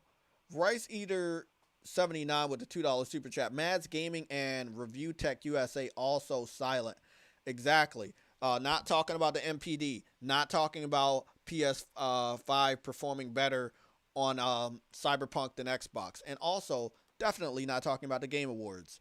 When it comes to Xbox fans taking L's, which pretty much the only people taking L's this year, they don't talk a lot. As you see right here, there's this part in the game where he says that the game takes a big lurch and it just goes. There was, when I did the runs and just driving around the city on Xbox, I did notice these occasional like huge lurches where the game would just kind of freeze up. So they said this is only apparent on Xbox, and this is the Xbox Series X, by the way, where they say when you're just driving around sometimes or doing some shit, it'll just freeze up. When we told people about the power of the SSD, there were so many people that did not want to believe. Now you see why we were hyping the shit up. Look at that. That's what we're talking about. I'm pretty sure Mark Cerny said it. I've heard him say it. And I'm gonna get that sound bite because I do want to make a video about this dumb shit. About the 12 teraflops. It makes no fucking difference. That should not be the way you measure power. And if a system can handle everything that this new generation is gonna throw at it. I mean, shit, the Xbox Series X is playing cross-generation multi-platform games worse than the PS5. It's crazy. Agosta, you said Destiny 2 is on Game Pass and they get the free DLC, which not free to people on other platforms. It's not fair. Yeah, I know it's not fair, bro, and I don't know how to fucking make that right because I don't work at PlayStation, but sadly, Microsoft wanted to shell out a lot of additional money because they want to make it seem like Destiny is doing good. But let's be honest, for the majority of all of this generation, actually the whole generation, Destiny 1 and 2 has been known as a game that does better on PlayStation when it comes to the community and sales and shit. But now I guess maybe they want to take that shit back. Maybe they're going to partner up with Bungie again and do Destiny 3, but I don't think Bungie wants to be that close to Microsoft, but of course, if you're making all your money on PlayStation and Microsoft doing what they do best, gives you a suitcase of money and say, hey, can you do this for me? They're going to take the money, and then they're also going to keep making money on PlayStation. So, it sucks. It boggles had the market deal with Sony. I thought they did, but who knows? Towards the end of the generation, shit happens. And it doesn't look like Sony lost the marketing deal for Call of Duty. But I don't know what's up with Bungie because I haven't got that information. But it's kind of weird that they would agree to do something like that. But it is a benefit of Game Pass, let's be honest. If it's free using Game Pass, it's going to be free for them anyway. Sucks, though. Up for a few seconds and then snap back alive, even though it's on the SSD. So you see what he said? He said even though it's on on the City SSD, on Xbox, I did notice these occasional huge lurches where the game would just kind of freeze up for a few seconds and then snap back alive, even though it's on the SSD. So right here, this is what I want to take a picture of on my phone. That when it snapped back from being at 0, it climbed back. It had to climb back. It wasn't just straight 60. It had to climb back to 60. And the first frame that we capture here is 45 frames per second, under 50. Remember, Carl Eastwood made a video 6 days ago lying about this analysis that had not been posted yet. The analysis posted, but he won't fucking say anything. He's quiet. He's gone.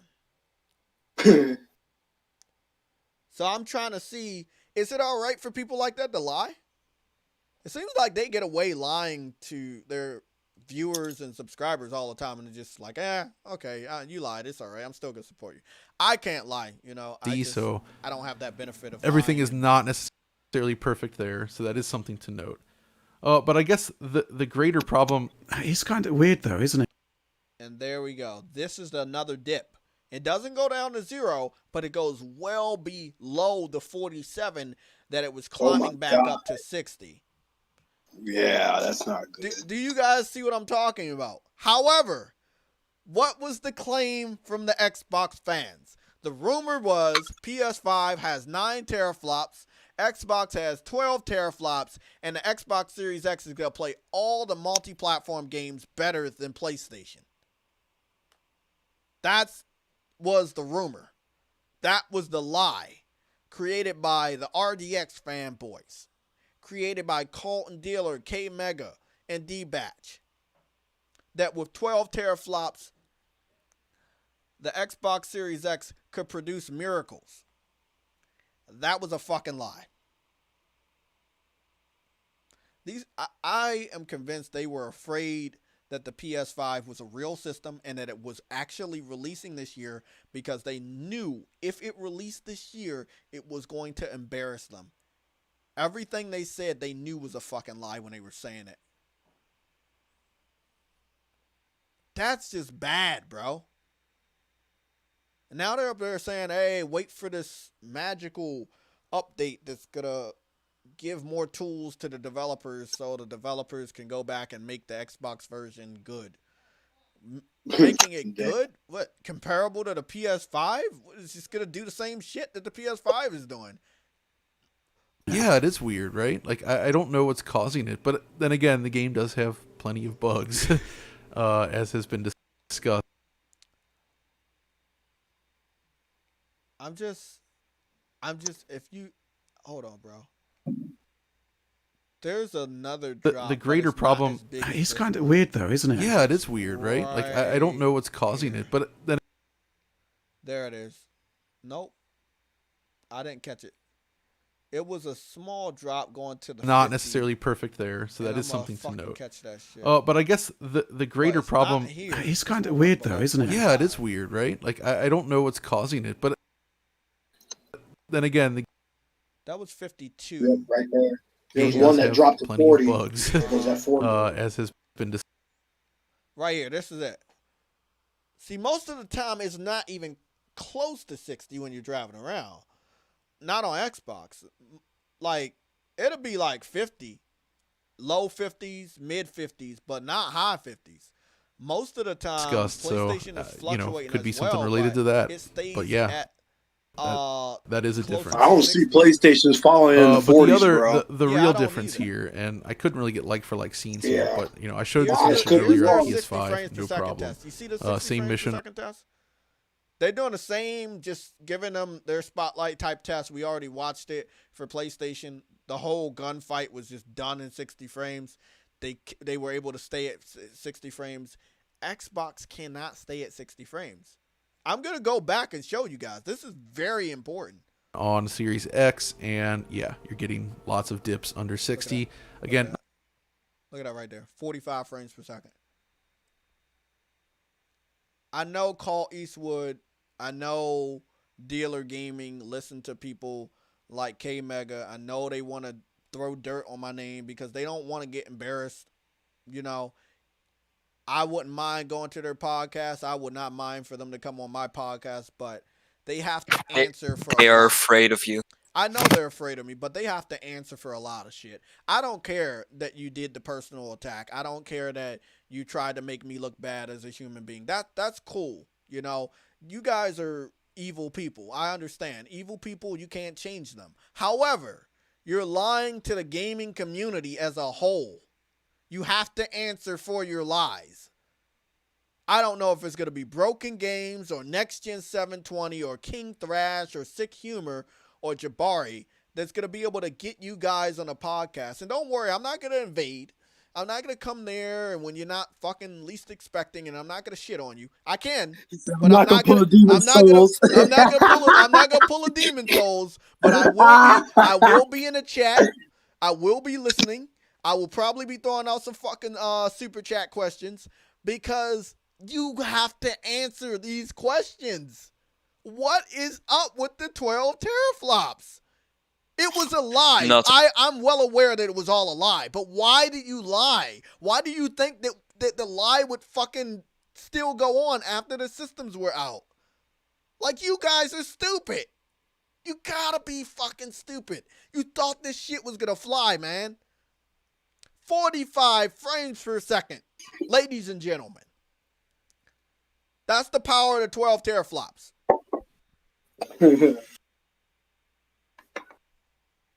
Hey, they didn't. They said that, right? With 12 teraflops, every multi-platform game is going to be better on Xbox. There's no reason to buy the 9 teraflop PS5. Again, I'm well aware the PS5 is at 10.32 teraflops. But still, the way that Mark Cerny customized that system didn't fucking matter. Because look at what's happening with Xbox. he did what he had to do. I don't know who created Xbox. Don't really care. But whoever did it, you know what? You actually did a good job, because now I can tease the Xbox fans for another generation. So, Not huge drops, but a lot more than you saw on the other machine. So it's not we're not just pinpointing on that How 140. about the scene here in this back alley? Run up, start engaging these guys again like I did on PS5, and yeah, it's look at the here as well. It's always the club boring scene, when though, people that tell actually you the does truth. drop on But when both you consoles. see that shit, So that how is, does it feel? worth noting as well. But basically, the point is, by and large, the game does not hold to 60 frames per second as often as the There's another dip at 43 frames per second. PS5 version. Right. That's really what it comes down to. But we're not looking at entire like-for-like settings on the consoles there, are we? Exactly. So things like the traffic density, for instance, remain increased on Xbox. So you do get slightly better visuals, I suppose, or at least slight more scene detail on the Xbox. So that might explain why we're seeing some of those dips. But thankfully, if you're okay with 30 FPS, sell that system or trade that Xbox shit in. has you covered, because you get those Microsoft enhanced lied. visuals, and it pretty much just runs at a stable locked 30 frames per second. Everything I tested. Yeah, I think Xbox users are pretty much used to that. Exactly, but this is what I'm hearing in the analysis, and I watched this before today's show, and I want to. Microsoft gives the good shit to PC players and nothing to the console player. Exactly. So what I heard when I watched this video yesterday is that Xbox Series X does and I'm not trying to make any jokes, but Xbox Series X, they said, does very, very good at 30 frames. It boosts the resolution and the attention to detail, and it does very, very good at 30 frames. But it does not do good at 60 frames. PS5 does better at 60 frames than Xbox does. So I'm just letting you guys know that's how it is. At the time that these videos were taken, PS5 was better. And that's all that fucking matters. That's it. The year is over. It is December 13th, 2020. We got about 2 or 3 weeks left until the very end of the year. It's over. It's completely over. Hey, Rice Eater ain't lying, bro. You really have 31 dislikes for these. Thank you. So mad. My God. Rice Eater with the $5 super chat. 31 dislikes for stating facts. That's what it gets you on here on YouTube, bro. If I tell you the truth, you dislike me. If Clint Eastwood lies to you, what do? You like him, right? Okay. Let's see what's going down. Let's go back to Clint Eastwood, right? Maybe y'all gotta like this lie. Let's go to Clint Eastwood's channel. Let's actually watch the video. You can't save the Xbox. No. Too far gone. We're gonna watch the video. Let's watch the video. Here it is, right here. Yeah, I gotta see that. I want to see it. Let's watch this video. I gotta see this. Virtuoso Pizza, a symphony of fresh pig toppings falling into place. Scrumptious. The Xbox Series X is out across the global market with more than 1 million consoles already in the hands of gamers playing the... That's a lie. Clint Eastwood has a very radio-centric professional voice. But do not allow that to fool you. Because there's a lot of people, and I'm sorry to get political, there's a lot of people that like Donald Trump. And a lot of people support Donald Trump, and they're very professional. They run the country. They're governors. They're senators. And just because they have that high status does not mean that they're telling you the truth. The same thing could be said for Clint Eastwood. You know, he might have a nice voice, no homo, but that does not mean I'm being honest. It does not mean it does not mean he's telling you the truth. Latest, because he lied to you in the very beginning of the video. In the first 5 seconds, he lies. There is no information on how many Xbox systems were sold. Not a single bit. Not 6 days ago. Fucking idiot, bro. Already. 13 minutes? I got 13 minutes of lies.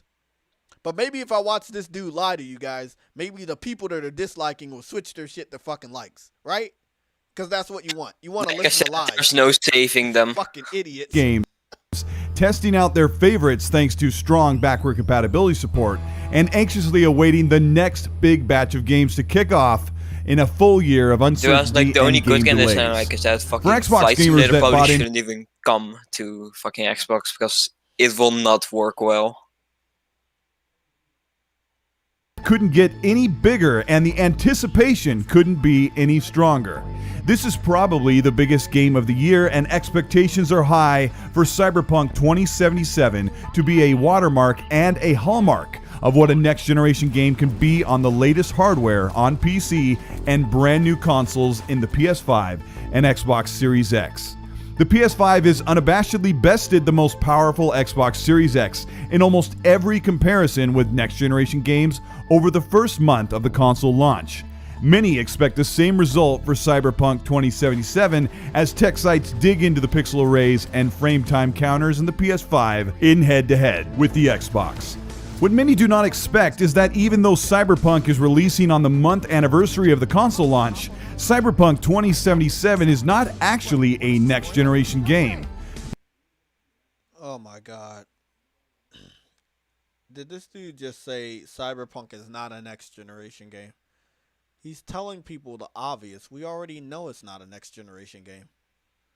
But it doesn't matter. Because if I heard all the Xbox fans, that system, and he said it, that system is a staple when it comes to backwards compatibility. It does backwards compatibility games better than PlayStation. But also, that's a lie. PlayStation made a 30 frames per second game 60 frames. And I'm talking about Days Gone. Let me see. Infamous Second Son is about 6 or 7 years old. And that game runs flawlessly in 4K 60. Same thing with Killzone. Did you see Killzone? Yeah. Killzone was a PS4 shadow. Yeah, it was a PS4 launch, and they upped it to 60. Yeah, the campaign used to be locked at fucking 30. Now it's fucking 60 frames. Right. So again, everything Xbox fans say, no matter how big or small they are lying to you. Not really at any capacity. Set to release in 2020 amidst the global stay-at-home initiative, Cyberpunk remains a Generation 8 game. Cyberpunk 20... Wait up. I'm confused. Every game that he must have talked about has been a Generation 8 game. Like, even if they had a PS5 enhancement, it's still an Xbox Series X enhancement. They still are a generation behind. Like, You talking about because it runs worse on Xbox? Well, this video was posted 6 days ago. So he basically tried to cover his ass with a lie before Digital Foundry actually put out their analysis. But he will not make a video about the analysis. But he did confirm that every head-to-head PS5 did better. So I acknowledge him telling the truth about that. But it still doesn't matter because the rest of this video is clouded bullshit. 77 is a Gen 8 version on the PS5. Ported on the XDK Gen Durango, the Xbox One X Generation 8 development kit, but is, quote, Generation 9 console type aware, which means that it will be ready for a full Xbox Series port process next year. For anyone paying close attention to comparisons over the past 3 years, with the Xbox One X outperforming the PS4 Pro on most every game, you can estimate how the release version of Cyberpunk 2077 will compare with the Xbox Series X versus the PS5. There is a major benefit right now with the PS5 games being developed. Okay, so he said that because the Xbox One X was outperforming the PS4 Pro, and this game is a Generation 8 game, that the Xbox Series X will outperform the PS5 when it comes to Cyberpunk 2077. Now remember, this is 6 years in the fucking past. And now we're that's 6 days in the past. We're 6 days in the future now. And now we know everything he said at this one little bit was a lie. But we're going to rewind just a little bit so you can hear this shit. For anyone paying close attention to comparisons over the past 3 years, with the Xbox One X outperforming the PS4 Pro on most every game, you can estimate how the release version of Cyberpunk 2077 will compare with the Xbox Series X versus the PS5. There is a major benefit right now with the PS5 games being developed on a dev kit which is largely like the PS4 dev kit, and that translates to optimization. Right now, the PS5 is getting nearly all of the most important optimization from the box in multiplat games, as developers have had well over 6 months more time and familiarity with. So again, I like that Carl Eastwood is stating a few public known facts. However, whose fault is that? If I remember correctly, the Xbox Series X was first shown off December of 2019. And then the PS5 was shown off in June of 2020. Just at face value, you would expect the Xbox dev kit to have already been out there, but even to this very day, we haven't really seen any images of the Xbox Series X dev kit. We saw the PS5 dev kit out the ass. We already knew multiple developers had hands-on experience with the PS5 dev kit for at least over a year, or maybe more. Again, whose fault is that? Like, that's not PlayStation's fault. That's Xbox's fault. Why even show off what your system is going to look like if you don't have the development kits in the hands of the developers? And now their fans are saying, hey, we were 6 months behind, that's why our games look like shit. That's a pretty stupid thing to fucking say. Like, that's pretty fucking stupid. Wow, man. These guys are fucking full of it. I'm curious. Let me see if he's going to go the kits than they have with the Xbox Series X, and new features and drivers not fully implemented or available yet, even on PC. A developer explained that the XDK for the Xbox. So there you go, the XDK prototype. This seems to be an Xbox. I guess that's the Xbox Series X development kit, which I've saw one time. But I believe, if I'm being 100% honest, just being casual here, because games have to run on a weaker system of the Xbox Series, which is the white Xbox, that means that if this is their dev kit, their games are already made to be worse. Because you have to,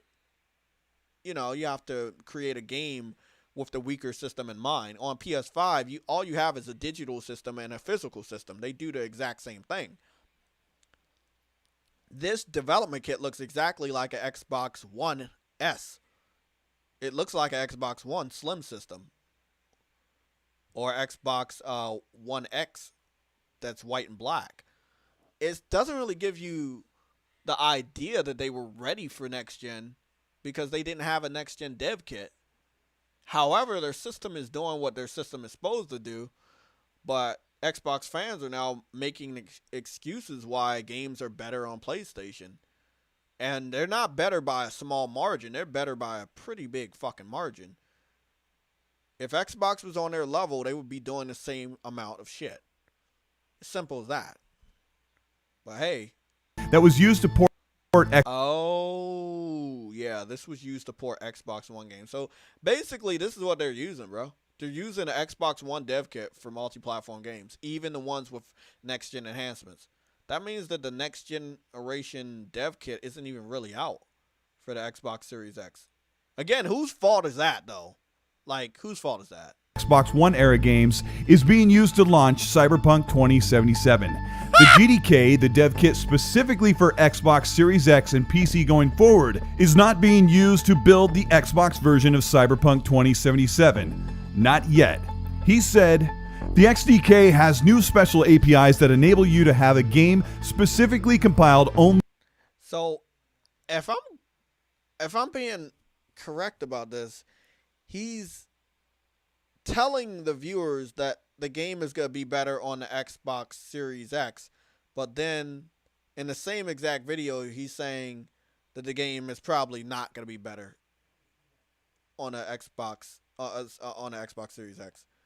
So he says if you're looking at the PS4 Pro versus the Xbox One X, the Xbox One X beat the PS4 Pro, so you should assume that it's going to be the same scenario for the PS5 versus the Xbox Series X. But again, he tried to cover his ass by doing this video 6 days ago, and that's not the case.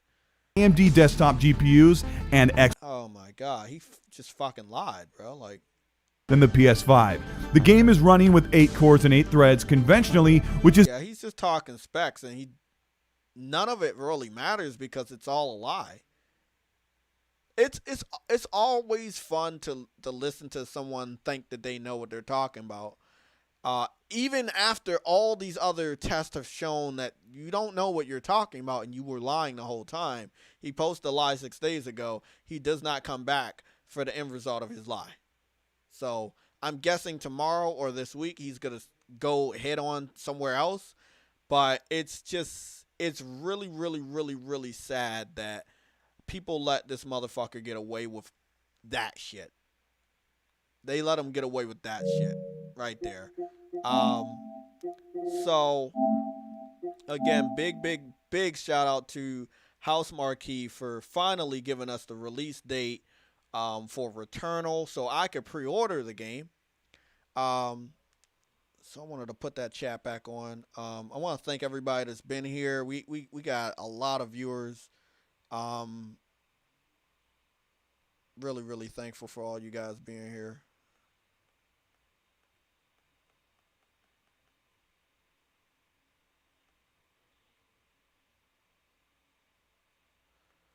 So yeah, there we go. So this is Returnal, made by House Marquee. You might know games like Matterfall, Resogun, Stardust, Super Stardust. Sorry, you know, games like that. God, they had a whole bunch of other games that I'm not fucking naming. Oh, Dead Nation, Alien Nation. You know, they made some smaller games for PlayStation for many, many years. Stardust was made over 13 years ago, so they've been with PlayStation since the PS3 generation, and they've done a very, very good job. For them to go from where they've been to where they're at now with this game, really impressed that they're going big for the first time. They're going big, and I can't wait. I got the game day one. That's all I needed to know was the pre-order information. I pre-ordered it. Obviously, I can't wait for Kenna. I wish I could have put my money down on Destruction All-Stars, which I did, and I got refunded, but that's going to be free for PlayStation Plus next year. Gran Turismo 7, obviously, that's a day one for my racing game. But next year is going to be a fucking badass year, man. If I was just to go over here to the coming soon, the majority of the coming soon games are exclusive. The first 4 games are exclusive or timed exclusive. So you got Horizon 2 Forbidden West, Gran Turismo 7, Ratchet & Clank Rift Apart, Final Fantasy 16, Deathloop.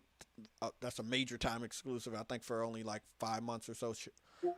Then you got Deathwire. That's another timed exclusive. This one's a timed exclusive. Project Athena. We got the confirmation this week through a little montage that it's going to be a timed exclusive for 24 months, which equals to 2 years. This is not a timed exclusive, but guess what? I will be buying it day one because I grew up watching all the Harry Potters. And of course, fucking Kenna. Actually, I want to put that on my wish list, and I want to follow this shit because I can't wait for fucking Kenna. I need this game in my life. Kenna is the shit. Yeah, nice, man. I like it. It looks really dope. Yeah, I've been waiting for Kenna for 85 years. On an 85 tiers. But yeah, guys, it's awesome that we have people in our community that will tell the truth, and it sucks that we have people that will lie. Because then the Xbox fans, the lower level ones, listen to Call Eastwood or Dealer about these lies. Then they try to go up against me on the comment section of my video or on Twitter, and they get shitted on. And I appreciate it because I love shitting on easy fucking targets. But then they fucking Natural walk. selection. Yeah, they walk away and they think they fucking doing something, and they not doing nothing, man. I mean, if you don't know, then you don't know. Cole Eastwood is telling you, hey, even though all these tests have shown that the PS5 is better, you should know that the Xbox is gonna be better, even though the PS5 is still gonna be better because the developers are not using the tools. But it's not the developers' fault. It's Xbox's fault. Because as he already exposed, Xbox did not give them the latest and greatest development kit for their hardware. Maybe because they don't have one. And because they always have to create games for Xbox One or the weaker Xbox Series console, there's no way for them to make the powerful dev kit that the Xbox fan base thinks that they're going to get. So that fucking relief when it comes to the tools argument, that shit ain't happening. That shit is not happening. Rice Eater with $5 super chat. The Xbox dev kit is designed to port PC games up and down the Xbox line of systems. Point. Xbox Series X has no real dev kit. It's a PC scaler. You know, I was just saying that before I even read your fucking shit. Big, major fucking shout out to my boy Rice Eater. Reading my mind before I read your super chat. And that's the conclusion we're coming to. That there is no real Xbox dev kit. Not like the PS5 one. And because of that, it will always perform worse. And even if it did have its dedicated dev kit, it's not confirmed that it would do better because there are a lot of benefits of creating your game on a PS5. There are lots of benefits in the tech architecture of the PS5 that just it's much better. Mark Cerny he's a very smart guy, and to this very day, I feel real bad at not knowing everything he was talking about. But I'm really happy that we learned about the shit he was talking about, and it made sense. And this is why PS5 is doing better than Xbox Series X in these head-to-head competitions. So from November 12th to now, December 13th, PS5 has been killing the Xbox Series X. Like, in sales and award-winning games that are playable on this system. I mean, shit ain't gonna stop, man.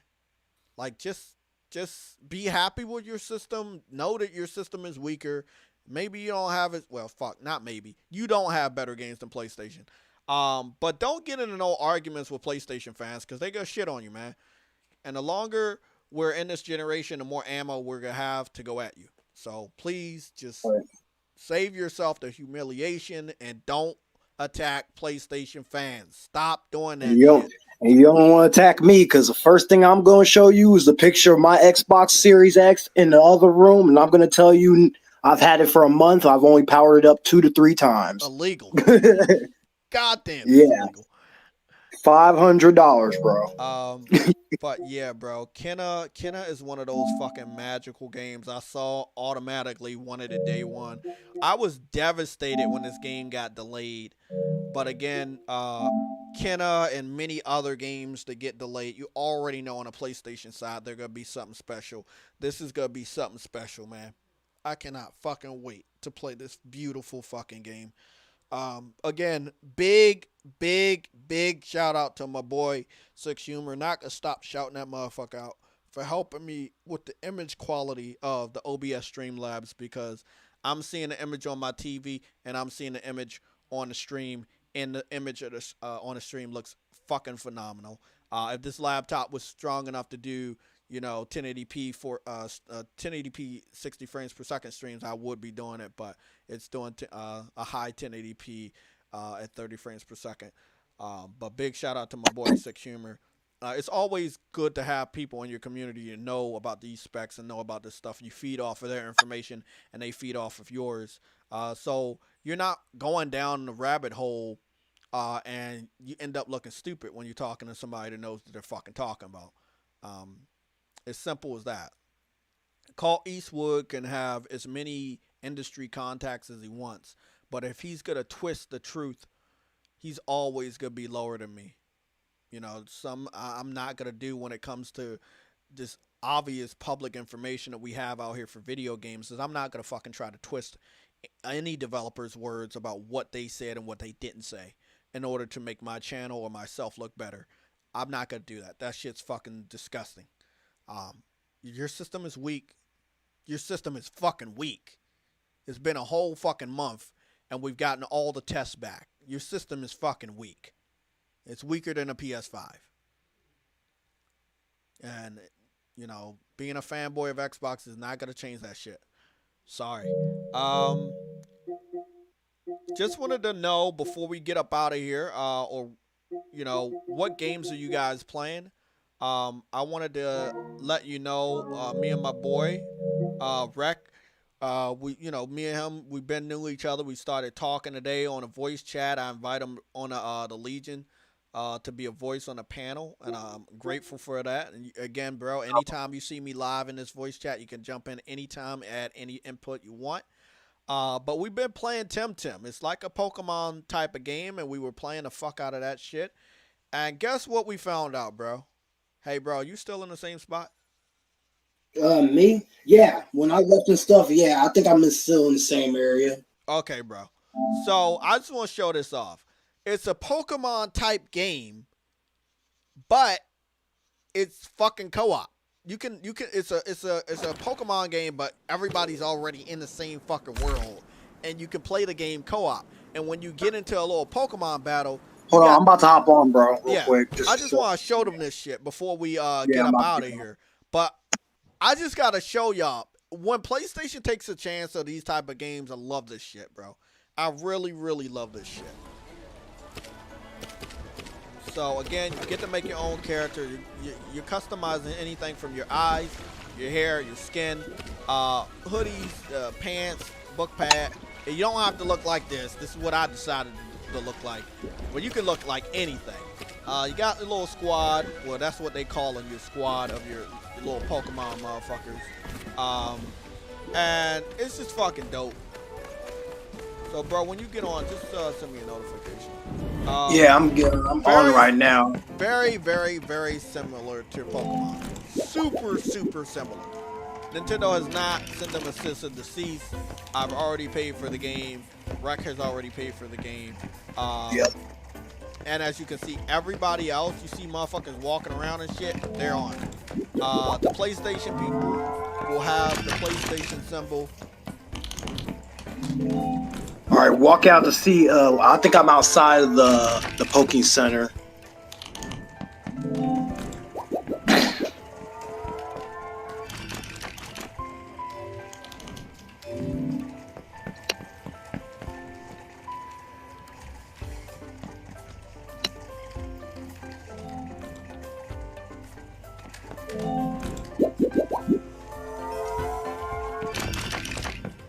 You still there?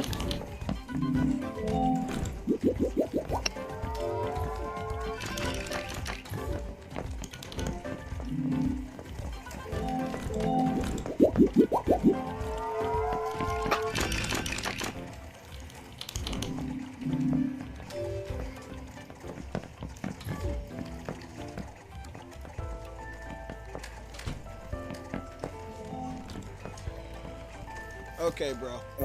I'm back. You back? Yeah, I don't know what happened there and stuff, you know. But what town are you in? Oh shit. Where you left me. But long story short, the game is crossplay. So it's crossplay right now with the PC community. So everybody can see online if either PlayStation or PC. PlayStation will have a PlayStation symbol with a white circle. PC players will have a different type of controller beside them. Obviously, they could have had a computer, but that's what they decided to do.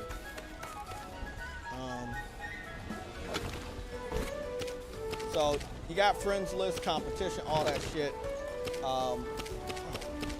Rep the hero. Yeah, I just ran past you.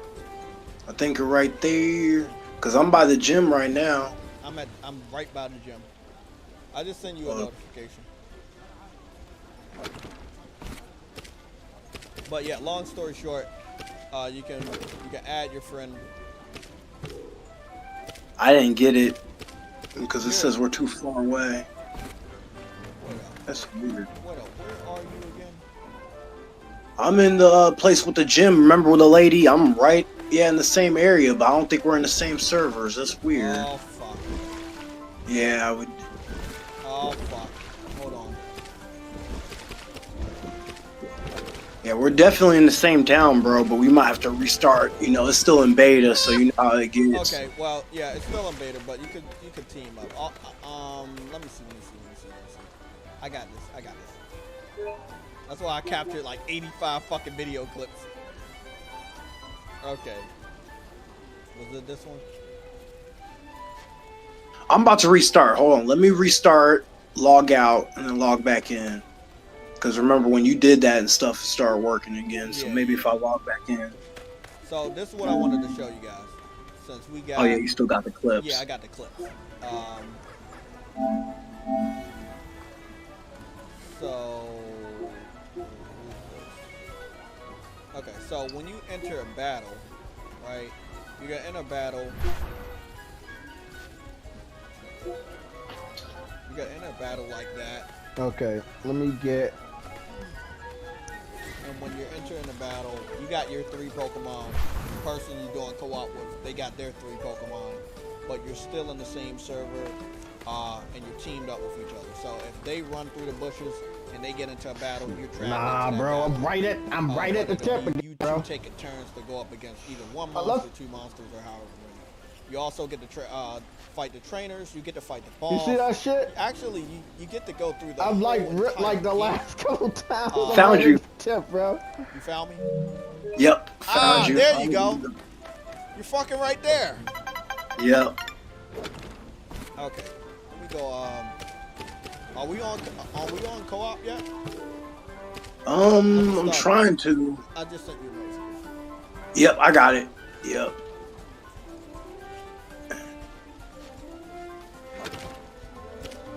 You're starting a group. Yep, and then here we go. There we go. So again, a Pokemon game better than what Nintendo is doing. We're ending the Sunday show talking a little bit about Nintendo, and the bad thing about it is I'm seeing Nintendo is in a lot of problems because they're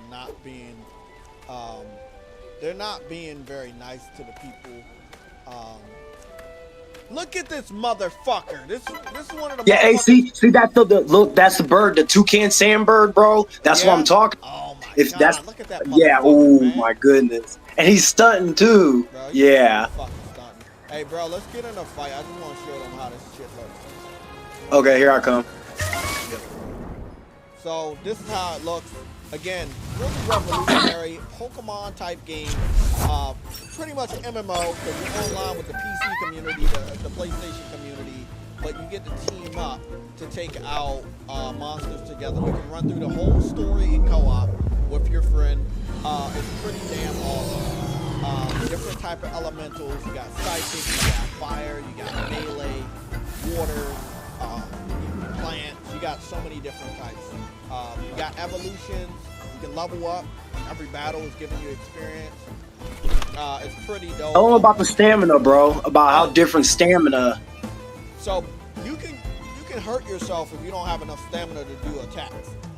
And if you're at the little bit of health and you do an attack and you don't have the stamina, you will exhaust yourself and you will actually kill one of your Pokemon.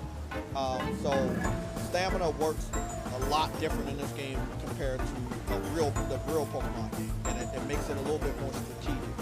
Sometimes you might want to take a rest for your turn, sometimes you don't. But normally, you know, with me and him are leveled up. He's 33 for his main Pokemon, Temtem, and I'm level 22. So he just fucking took a lot of health for no reason. Yeah, that shit. What did he do? I don't know what move that was. But we got your squad here. I actually got 6 people, but only the first few will be seen. You know, you can do emotes too. Oh yeah.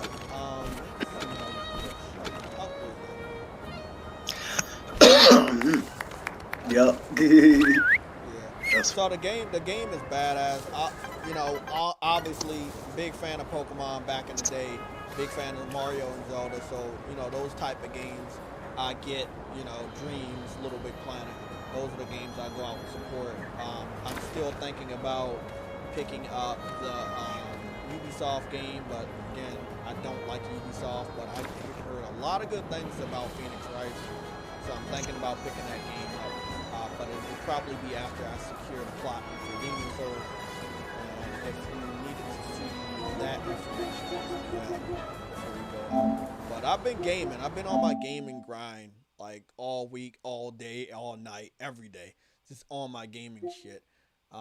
Again, I even got one trophy for Cyberpunk. So nobody can say I didn't play it. I didn't give it a chance. I gave it a chance. So if I just wanted to show you the percentage on Demon Souls, this is how far I am close to the last 3 trophies. So not that far. Just maybe I'm on this playthrough, so I got one more playthrough, and then I'll be it. 74. That's nice. Yep, I'm running through the game. My character level is 150 now, so I'm wrecking shit. But yeah, man, it's good to be a gamer. I wanted to ask one more question. It's a weird question. How do you see the time of how much time you spent on a game? Because I have not saw that. Oh, that's easy. So go to hit the button, hit the PlayStation button. Okay. Go to profile. Okay. You gotta go to your actual profile, like where it shows your profile and stuff, and shows games, overview, friends. Yep. This is weird. So hit your profile. Now okay. go to games. Yep. Okay, go over the here it games and is. scroll. Here Yep. it is. Okay, I was wondering about that. Oh, okay, there it is. So I spent 32 hours on Temtem. 100. Damn. Yeah, because I fell asleep last night, and I think I fell asleep another time on a game too. But Demon Souls, that's just pure fucking playing. That's 129 hours. 5 hours on Cyberpunk. 32 hours on Resogun. Damn, that's a lot. 4 hours on Fortnite, which is good. That's as low as I think it needs to be. Spider-Man 6 hours. The Last of Us Part 2, 78 hours. So yeah, I mean, I don't really need to show you guys this. Here we go. Motherfucking Monster Hunter, 987 hours. Damn. Because I was trying I only got 500. Because I was trying to get that platinum, and you can't get that platinum, bro. You can't get that platinum. 162 hours on Infamous Second Son. Dreams, there you go. 481 hours on Dreams. 114 hours on God of War. Oh man, you know it's so funny when people talk about, hey, this game is only 14 hours. This game is only this many hours. It's really not. It's really not. Trust me. I don't think I've played only one game for 8 hours, like to beat the whole story. I don't think I've ever done that. There's a lot in a video game, and I'm not running through a game I just paid $60 or $70 for. I'm gonna enjoy the fuck out of that game. What's going on, Arnold? How you doing, man? I haven't saw you in a while.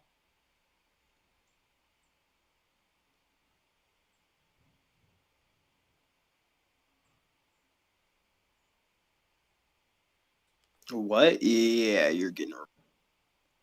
Okay, so Adam, if you wanna join in here and tell me what I don't understand, that's cool. But the fact of the matter is, the PS5 is doing what Xbox Series I X. removed it. No, I removed I it. know, Adam. But the PS5 is doing what the Xbox Series X isn't doing. And as far as Cole Eastwood is concerned, he completely lied about, because the PS4 Pro was being outdone by the Xbox One, that would carry over to the PS5 versus Xbox Series X, because it's not a game that has a next generation enhancement. So, the game doesn't have a next generation enhancement, and 6 days ago when he lied, guess what? It didn't come out to be true 6 days later. So he lied 6 days ago, and the truth came out 6 days later. So he lied. If there's one thing I know, it's the truth. And the truth is, he lies. So I don't think you agree with a liar. It will be weird to agree with somebody that's lying, that obviously the whole internet knows lies. They've been lying all fucking year about the power of the 12 teraflops and how it's going to just outperform the PS5 with no real details. I've sat by and not did that shit. If I don't know something, I don't say anything.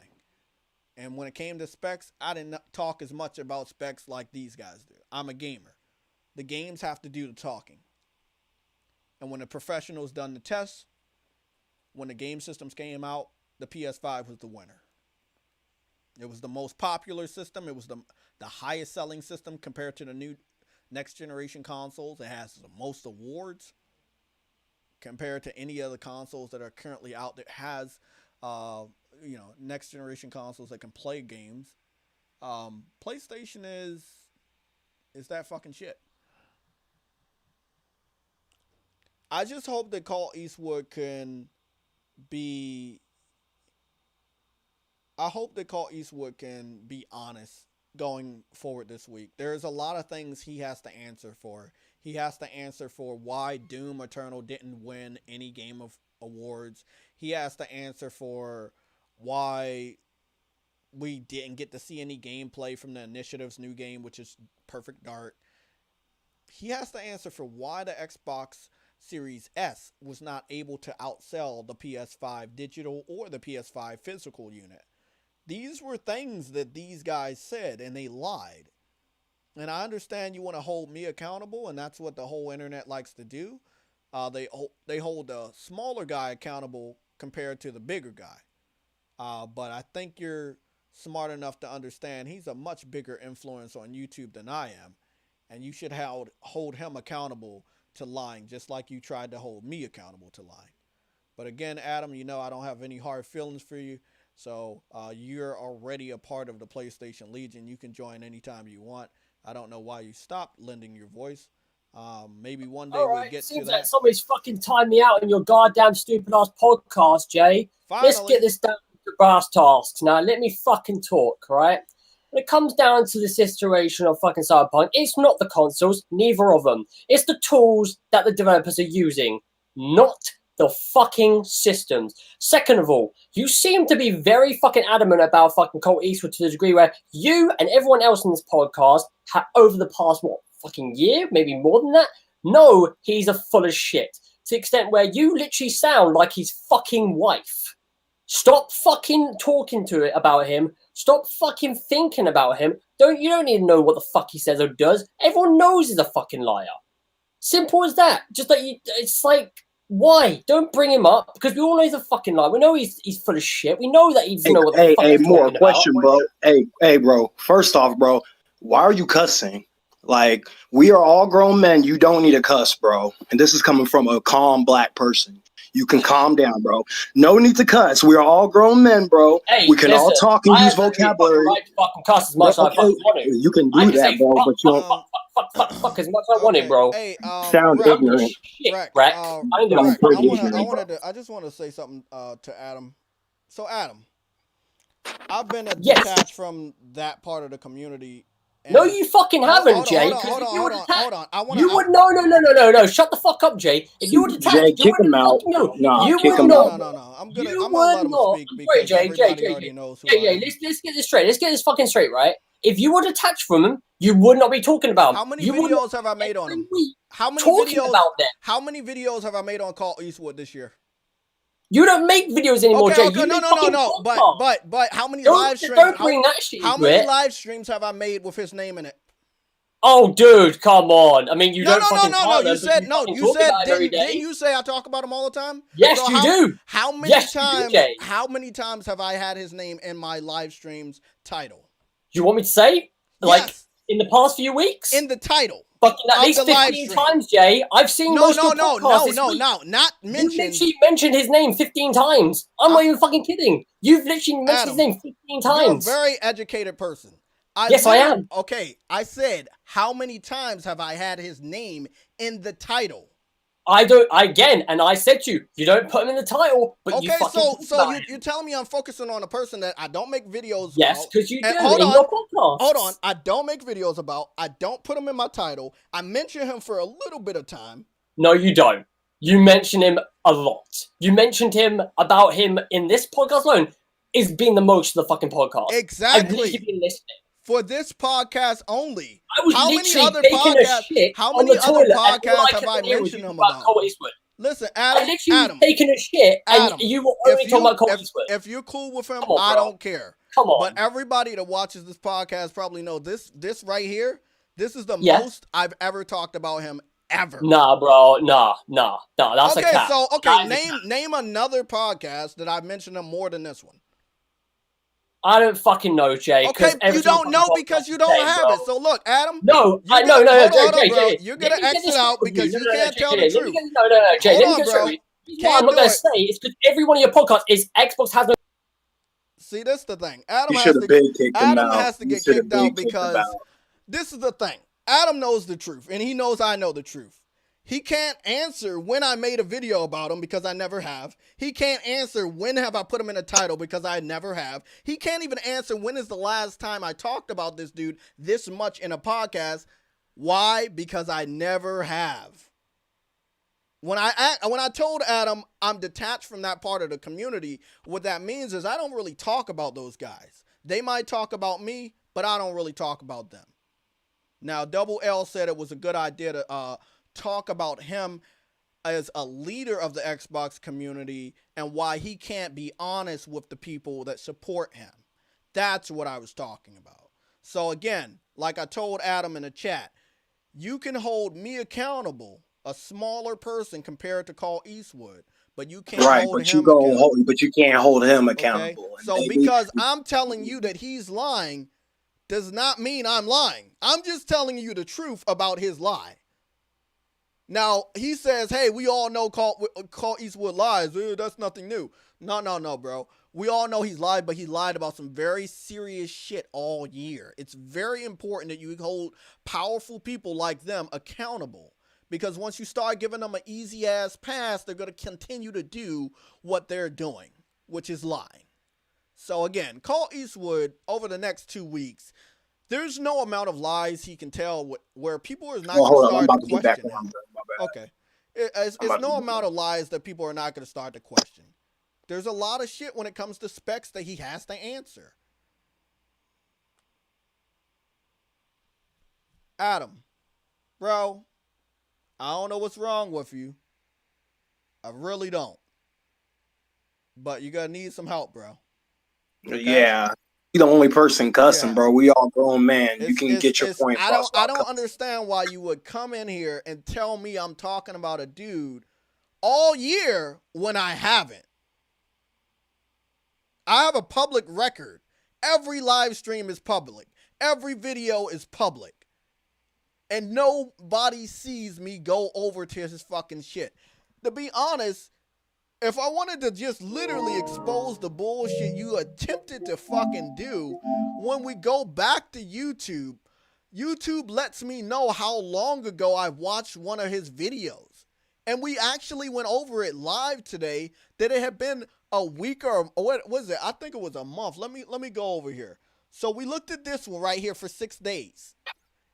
So when I looked at it, it was already 6 days old. So you're telling me I'm on his ass, but I didn't even know he had a new video. Okay, then we scroll over here. This video was a month ago. Again, you're telling me I'm on his ass. That means YouTube would have had a record of me watching this video that was a week ago, but it doesn't. Then again, you're telling me I'm on his ass, but he did a video 2 months ago right there, and then right here 3 weeks ago that I didn't fucking catch. And when I caught this video right here, it was already a month ago.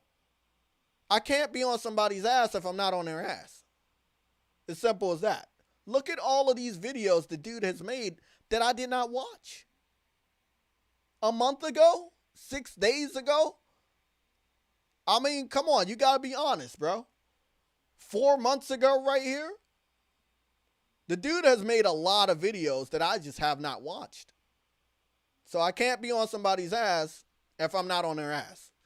YouTube has a fucking record, and we're seeing it right here. The red line is the record.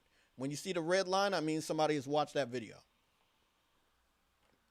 I'm not going to allow anybody to attack me relentlessly without allowing me to fucking talk. When you can't keep somebody else to that standard. Keep them to the same standard and we're cool. I don't know what Adam's hitting, but Adam need to get himself checked out. Because that shit ain't flying. Sorry. He got the freedom Yeah, to I'd be say on. you handled that pretty nicely, JayTech, because when old dudes started cussing, No, I I immediately mean, again, yeah, I'm I not could about to I listen. could have been disrespectful, but I had some sense of decency, and I thought we were cool. But for some reason, I forgot who Adam said he admired out of Dealer and Cult, but I thought it was Dealer, but I guess it was Cult. And I think Adam admires Cult, and that's why he got really, really bent out of shape that I was attacking Cult for lying, even though lying is bad. And the way I grew up, lying is bad. And if you lie, you have to be corrected. You're not, it's simple as that. You can't sit up here and defend somebody for lying, but then turn around and say, I'm fucking lying. Again, I'm a public book. Everybody knows I'm live. You know what I look like. You know how many times I'm live. You know when I go to work. You know when I come home. My shit's public. So if you see me on this motherfucker, you guys could call me out on that shit too. I've never been on this dude's channel as much as I have today. I've never talked about this dude as much as I have today. Even when he was on our fucking channel. Like, bro, even when he was on our channel, I didn't even fucking talk about this dude. Come on, bro. Don't ever do that shit. It's disrespectful. Rice Eater with the $2 super chat. The thing is, people bought a $500 system on Cult's word. Exactly. You know how dangerous that shit is? Like, I never once told anybody that's viewing right now, I never said, hey, PS5 is going to be more powerful. Ignore what they say. I never said that. You want to know why I didn't say it? Because I didn't know. What I did say is I said we can look forward to games. I knew we had exclusives. It's simple as that. If I do something wrong, I expect any and everybody to call me out on that shit because other people that are not my subscribers, that are not cool with me, they're not in the chat right now, they call me out on the smallest and the tiniest of things. So I expect you guys to do the same thing. But when you call me out on some bullshit that's not true, I'm going to come back at you. As simple as that.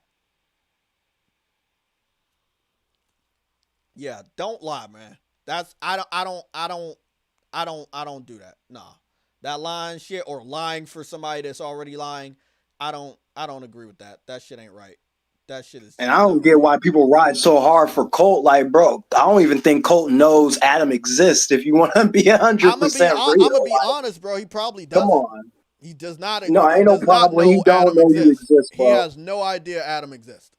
Not a single idea. You nut hugging the shit out this grown ass man, bro. Look, no disrespect to you, Adam, but if you're cool with him, be cool with him. But don't fucking sit up here and tell me I talk about the dude all the time, because that's not what it is. I thought y'all was tight. Cedric, I am tight. I'm still tight with Adam, but when he goes crazy like that, hey, bro, it is what it is. I'm not gonna let nobody sit up here and lie in my face to the people that are watching. Saying that I'm on fucking Call Eastwood's ass. And I ask everybody, Cedric, how many times do you see me talk about Call Eastwood? Because if I was to go back over to my profile, big shout out to the Rec for letting me know where the shit was. If I go to my profile and I go over Demon Souls, and when I was getting frustrated in Demon Souls because enemies was evading or, I had to fight these bosses, multiple playthroughs. I'm on my third playthrough. I don't think I even mentioned Call Eastwood. I don't even think I thought about the dude. So I need to understand, when I've been gaming more hours than he has, as far as the amount of lies he's been telling, when have I talked about the dude? Exactly, bro. There you go. There you go, Arnold. There you fucking go. That's how I've always been. Let the games do the talking. The channel is based off of gameplay. It has always been based off of gameplay since the very first video I've ever posted. It's always been gameplay. When I see somebody lying about video games, I gotta call them out on it. And I wouldn't be honest with myself if I ignore somebody telling a lie. That's not right.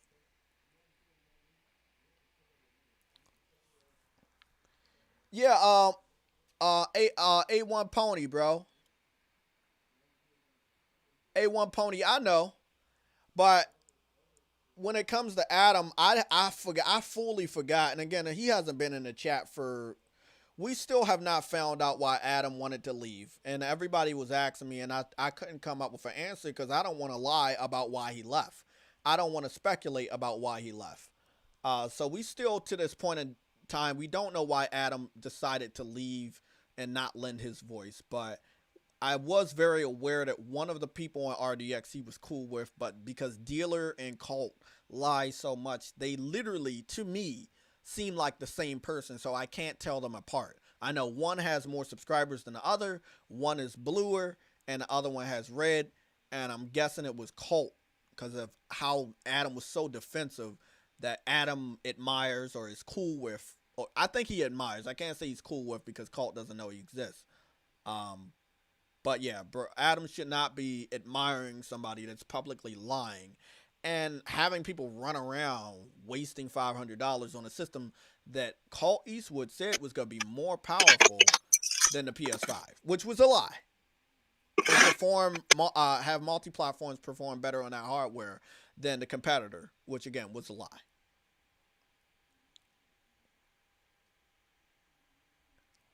Yeah, I don't know. Again, Jamar, I don't know, man. I don't know why. I don't know why he's acting weird. I don't know why he's acting different.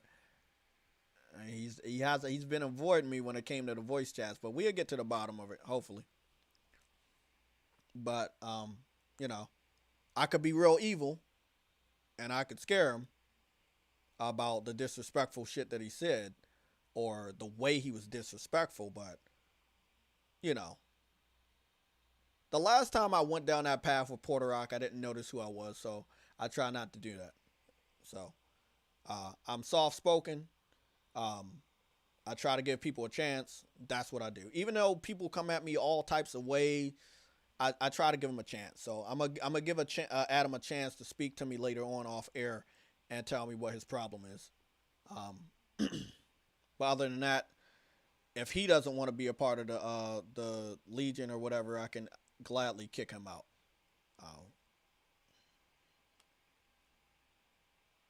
Yeah, you gone blue, bro. Because we need as many moderators as possible. So I want to thank all you guys for all the support and shit. But guys, it is 4:42 and the sun is going down outside.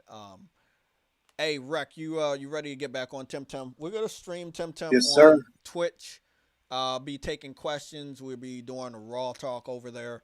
It will be featuring Tim directly from the PS5, so expect it to be 60 frames per second.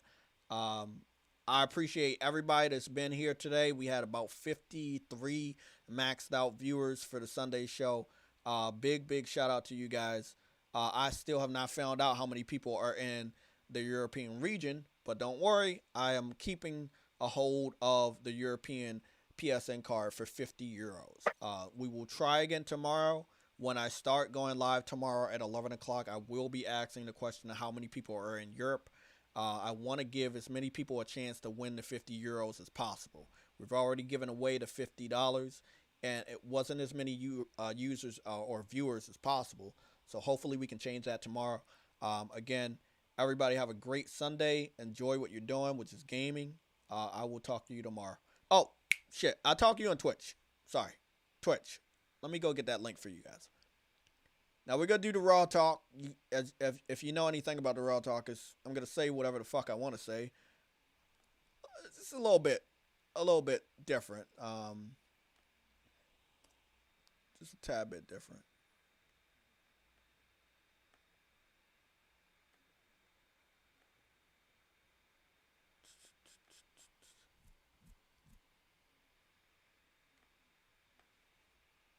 Oh, that's a fucking weird one.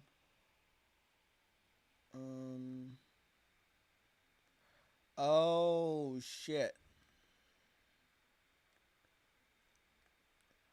I got the link. Hold on, bro.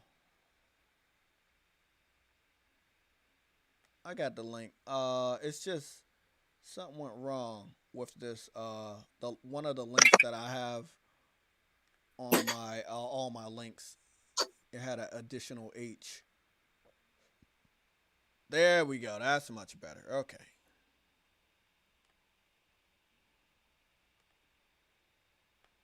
There we go. That's perfect.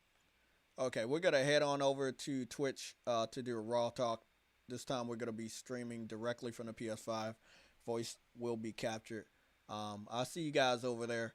Any questions you got, hit me up over there.